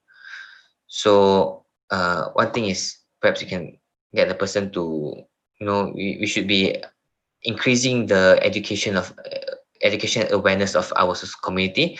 And the second thing is actually perhaps we should set realistic ideas. So like, let's say if we know that the person is not going to be supportive to you, the person is not going to be helpful, then perhaps we may have to shift our attention to other people or other places where you may be better received. Yeah. True. I think some people just, even though you live in the same house, but you still don't feel safe to talk about it. I think it's very important to be open and to communicate. It's very important to sit down or just say, hey, this is my issue. I think your response towards me is actually something that I'm not comfortable with. You have to try to communicate. But if communication fails, then we may need help elsewhere. I understand. Okay. Thank you, Dr. Sean. The next question, I think this is just a simple question. Who plays important role in overcoming this mental health problem? Is it the individual itself or the surrounding? The answer is both. You need to, number one, learn how to take care of yourself. If you are stressed, you need to speak up. If you need to find out ways to help yourself. So like I said, means like we mentioned just now, if someone has got issues sleeping, we need to find ways to help themselves sleep. Now there is a now in terms of if you talk about sleep specifically, there is this thing called sleep hygiene where a person can do that to help themselves. But it also involves the surroundings, the people around them. If a person requires help, um, do we have a we need to ask ourselves, do we have a duty to actually help the person feel better?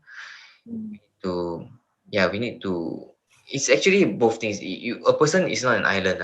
Again, you need the assistance, you need the involvement of the people around you to feel better. So I would say both have the responsibility. It works both ways. Yeah. True. I think it's very difficult to help people who do not actually want to receive help. Yeah, true. And that is but then okay, so I'm going to talk a bit about this thing called insight. So having an insight towards your medical condition. And this is insight is available for not only for mental health, it's also for physical health as well. So for example, we talk about heart attack. Someone has got a someone has got a heart attack, the heart is damaged. The person must be aware that the heart is damaged. The person must be able to attribute the symptoms that he's feeling towards the heart being damaged, must be able to accept it and to actually to participate in treatment session, must be able to accept the treatment lah, have to follow the treatment plan. So it's the same thing for mental health as well. Is if someone has got a mental health condition, they must be able to know that, oh, okay, the symptoms that I feel is actually because of this mental health condition. And then they must be willing to undergo treatment modalities lah to help themselves feel better. They should understand their actual condition. Understanding communication are the most important things in the treatment actually. All right. Okay, doctor, this question, I think it's just for people to practice easily if they actually come to this situation. So the question is, what is the easiest way to deal with suicidal thoughts or panic attacks when we are alone? Okay. I mean, okay. So for these things, right? There's this thing called deep breathing exercises and also progressive muscle relaxation. These are two major things that we do actually in the clinic. So you need to learn how to control our breathing first. So if you're talking about panic attacks, a person will have a lot of symptoms. So there's actually a list of 30 over symptoms that accompanies panic attack. So if someone is panicking, what can they do? If someone is panicking, what symptoms would they have? So you have something like shortness of breath. These are common ones. Shortness of breath. You feel dizzy. Feel your heart is beating really fast, really hard. Feel that the fingers are numb, fingers are cold. Just feel general worried, want to vomit and all. So what you do is actually, number one, find a quiet and safe place. So meaning if the place is too noisy, you have to find a place where you can sit down and calm yourself down. Now, how do you calm yourself down? You can't just tell yourself, hey, calm down, and then you calm down, right? So what you do is actually take a deep breath. You hold for 5 seconds, and then you just let go. You have to repeat that multiple times until your breathing gets steadier, your heart rate goes slower, and then at that point in time, your mind will be clearer for you to make the next decision. It's very easy to lose ourselves in terms of having a panic attack. So when people are having panic attack, sometimes they just lose control. Sometimes they just lose control, cannot control themselves, right? But it's very important for us to not reach that. I mean, it's very important. So what can we do to calm ourselves down? Is actually to, first thing, find a quiet place. Second thing, sit down and control your breathing. And then with a clearer mind, you can make a better decision. Maybe you need to go to the hospital. Maybe you need to go home immediately. That you can do with a clearer mind.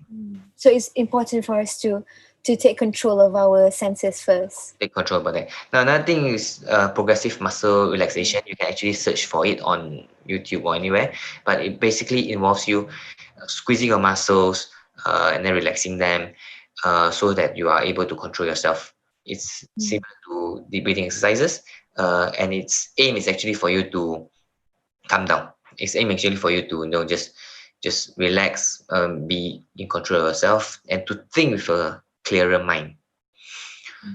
In terms of suicidal ideation, yes, it is the same. I mean, when someone usually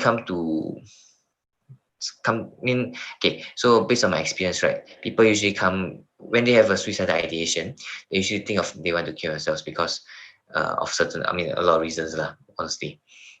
But what can they do is that they actually need someone to share with lah. So call one of those numbers and pour their heart out. So you need to Reach out. reach out and get help over there. Yeah, it's very important for us to remain in control. Know that things, no matter how bad they seem, there is always a way out. But we need to actually speak to people who can help us, and Okay. usually that's a professional lah. I understand. Okay, Doctor. Now to enliven the Q&A session, I want to continue with the live questions, which have just been gathered at this moment during the talk. So, the first question is: I am a mentally ill patient.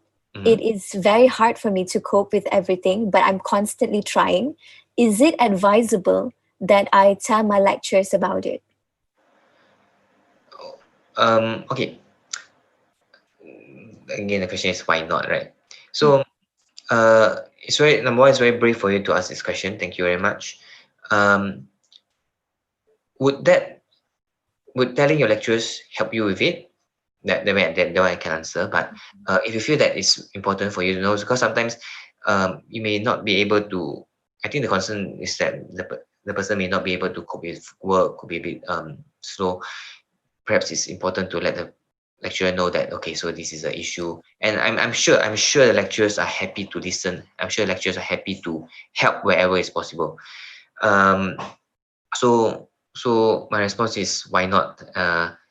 If they feel that it's important, then just tell lah. But of course, the lecturer also has got a duty to keep the information private, to not share among yourselves, to not create rumors.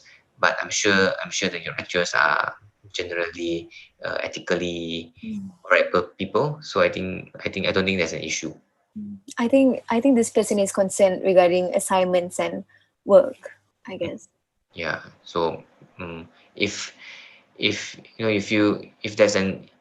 is actually affecting your work, right, then perhaps it is important to mention to the lecturer. To the lecturer, to the faculty. Yep. For them to know. Right. Okay. The second question, Doctor. It's also a live question, actually. Is it true that a patient's record will be known by the employer, especially the government sector? I think certain people are afraid that if they seek help, there's a record of it, so it will affect their future job. Yeah, prospects. Yeah, right? yeah, exactly. I mean, okay, so as far as I know, as far as I'm concerned, no. Whatever is going on in my clinic is only privy to myself and also the department. It's very interesting to know that for patients under my department, my entries, right? I mean, because we use a computerized system, for the entries logged in by my department can only be accessed by people from my department. So if the employer requires information about that, they can submit a formal report lah, but they submit request for formal medical report. But that also, I think, if I'm not mistaken, requires the consent of the patient themselves. So they have to actually request for it first. So I don't think the record is known by the employer or the supervisors. It's not easily accessible. It's not easily accessible. You actually need to go through the Jabatan record to request for a formal report. I see. All right. Thank you, doctor. May I proceed to the third question, the live question? Sure. All right. So this person asked that I took the DASS test and it says that I might suffer from anxiety and mental health problems, but I am embarrassed and afraid to see a psychiatrist because someone might think that I'm crazy. Is there any other alternative that you can suggest rather than meeting a psychiatrist? Mm. Okay, so number one, actually, I did because I'm going to give a general answer because I'm not speaking to the person. We are not going to. I don't know the severity or how the issue. How severe the issue is, right? But to answer this generally, there are a lot of places where you can actually seek advices. I think there is a slide previously which I said these are the places where you can seek information. They have got counselors. They have got people who are trained in this field to actually speak to you and find out to provide more advice and all. So why not try these places? Of course, a very good place to begin is actually Befrienders. It's totally anonymous. You can just call and then just discuss, and then there's no issue. Then, but it's very important for me to emphasize that if there is a need, please try not to think what other people think of you, because you need to juggle yourself first. It's very important for you to take care of yourself before you can think of anything else, right? So very important. Please put your needs above the what other people think of you, and then seek help where it is necessary. All right. Thank you, doctor, for the insightful explanation. The next question is, does expressing feelings on social media as easing the burden felt to help relieve the patient? The question is, does Does expressing on social media helps to lessen the burden? when we talk about coping skills and also defense mechanisms and all, we all have different ways of coping with stress lah. Some of us, you know, there are okay. So in terms of defense mechanism, there are a lot of ways. Some of us have got our own unique way. We all have got different ways of stress, reducing stress. Some people go and play a game of football. Some people play badminton. Some people convert their stress into other products. So some people may write. They have got a lovely diary. They can produce, really good articles and all. Some people go and blog their stress out. Some people can create videos. Go on TikTok, go on Instagram. So each of us have got different ways of doing stuff. And if your way is to express yourself on social media, then again, why not? Of course, whatever you post on social media is totally within your limits. And I mean, you decide lah, right? You decide what you want to post on social media. But you have to be aware that whatever you post can be seen by other people, and yeah, you are in control of that lah. So you have to decide on what you want to see. You have to be careful when you post things on social media. I think different people have different ways to cope things. Yeah. So different people, different ways to cope things. You can choose the way that is effective for you. All right. Thank you, doctor. The next question is, do you think the prevalence of mental health illness in Malaysia is truly reflective of our population, or are they underreported? If you ask me, really honestly, underreported. Really underreported, because like I say just now, people are afraid of actually telling it out to people. And there is, I have been in discussions where people actually say they are afraid of actually reporting their actual symptoms in their assessments. So even if they feel extremely stressed out, they just say, "Oh, I'm not stressed," which would affect the numbers that we get eventually. Because if you say that you're not stressed, then we record as not stressed and don't have that number. So I think the numbers that we have is a good start. We have an idea of the situation, the severity of or the burden of disease in the country, but it still is not complete. It still is not reflective of the actual number. So we can still do much better in this sense, and we have to keep raising awareness. We have to keep engaging with the people for people to be able to be brave enough to step up and share. And people actually don't have to be, I mean, we should make it normal lah. It should be normal for people to just come up and talk about their mental health instead of people having to find courage to actually do so. True. I understand. Okay, the next question is, do you think taking drugs is a form of treatment for mental illness, since a lot of youngsters are taking them to cope with the situation? Now we need to find out what does drug mean, right? I mean, We have to okay, so we have to really define what drug mean here. Now, if you mean the substances that we usually say is banned, something like methamphetamine, things like benzodiazepines. Now, medically, some of these drugs that I mentioned just now may be useful medically, but of course, it has to be prescribed by a doctor after considering the risks and benefits of this medication first. However, in general terms, the drugs that we like methamphetamine is not encouraged, or actually banned. It's banned because of the effects that it has to people, which has more risk compared to benefits. So they may damage your brain, they may damage your other organs. Drugs may give you a temporary high, but the crash or the effects that come after it is much more bad. It's much more worse. So they are not encouraged. But if we are talking about medications that have been prescribed by doctors, I'm sure that the doctor would have considered both the benefit and the risk. It's quite complex, the way how we think, oh, we need this medication, you need that medication. But we would assess the person, we hear the story first, we would actually examine you from top to bottom. Then we will do some investigations, take some bloods, do some assessments. Then we will come to a conclusion that, okay, maybe you need this medication A.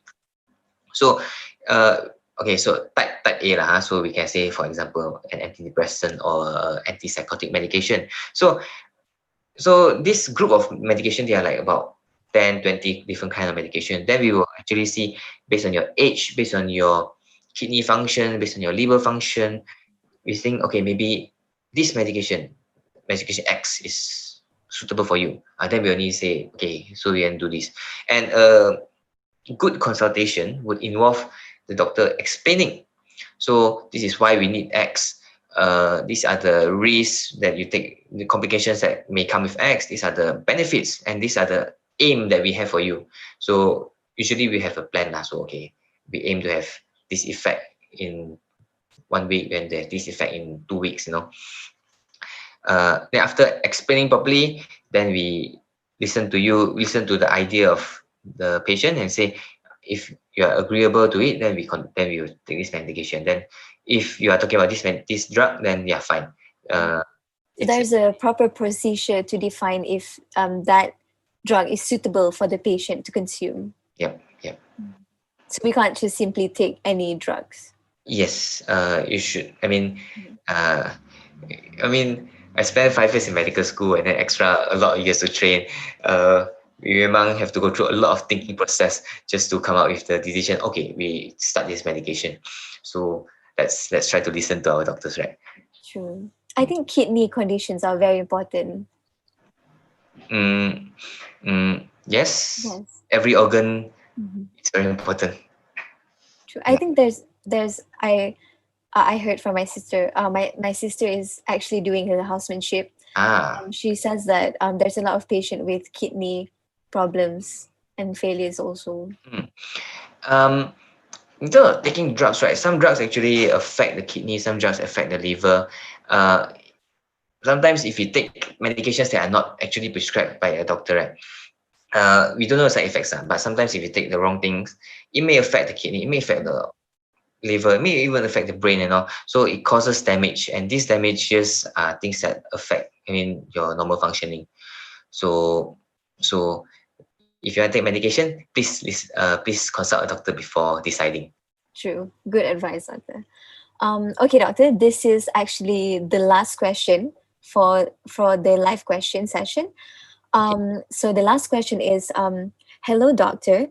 My question is, does childhood trauma influence someone to become anxious, and can it turn into depression if it's too much to take in? Mm. Okay, actually, very good question. Very good question. Um, Again, back to the biopsychosocial model. Yes. One of the father of psychoanalysis, Sigmund Freud, actually proposed that childhood experiences can be carried forward into adulthood. So whatever happened in your childhood may actually humans are building blocks of experiences, if you think about it, right? We have got a lot of experiences throughout our lifetime. So what happened when our year one, then so when we were born, we have nothing, but then year one, we have a lot of building blocks at the bottom. Year two, more building blocks. Year three, more. And towards adulthood, it actually gives us, we are actually made up of the experiences that we have obtained throughout our lifetime. Now, so there are sometimes if you have trauma during your childhood, right? Sometimes the way that we cope with it is actually to repress or push everything down. So sometimes we may grow up feeling that everything is fine, but one thing can trigger, and then it can open up the box, and then the repressed emotions or suppressed emotion would just come out like that. So to answer the question, yes, childhood experiences may affect the psychological, the psyche of the adult. So it's very important for us to include that in our diagnosis, in our decision making process when we talk about diagnosing a patient. All right. Thank you, doctor. Actually, we have ended the live questions, so we have almost come to an end. Do you have any last words, doctor? Just to say. Yeah, sure. Again, very important. Mental health is a very important topic. Very happy. Thank you, the organizing team, for actually pulling this event together. We have to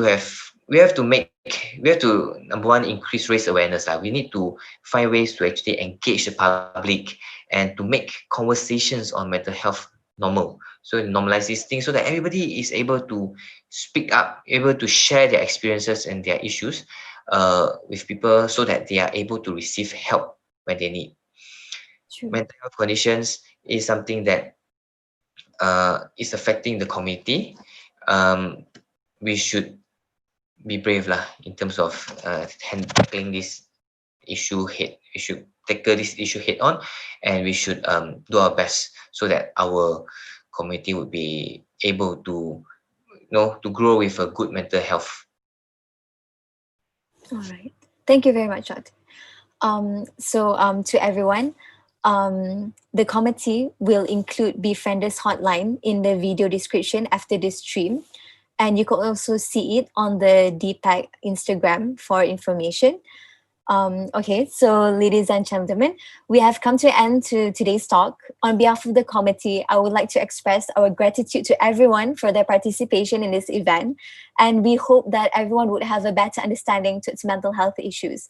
And we also hope that we have opened your minds to a wider and better perspective regarding mental health. And not to forget, big thanks to Dr. Sean Thum for contributing your time and also sharing your experiences with us. Thank you very much, doctor. It was a pleasure, and I think a lot of us benefit a lot from this talk, and especially from you for sharing everything. And also the director of the program, Shamil Shahira, had always stressed on regarding mental health issues because it's very important. So thank you, everyone. Thank you, Dr. Sean. Good night, and we hope to see everyone for the upcoming political talk on the 16th of September. Thank you so much. Good night. Thank you again, Dr. Sean. Thank you, Fat.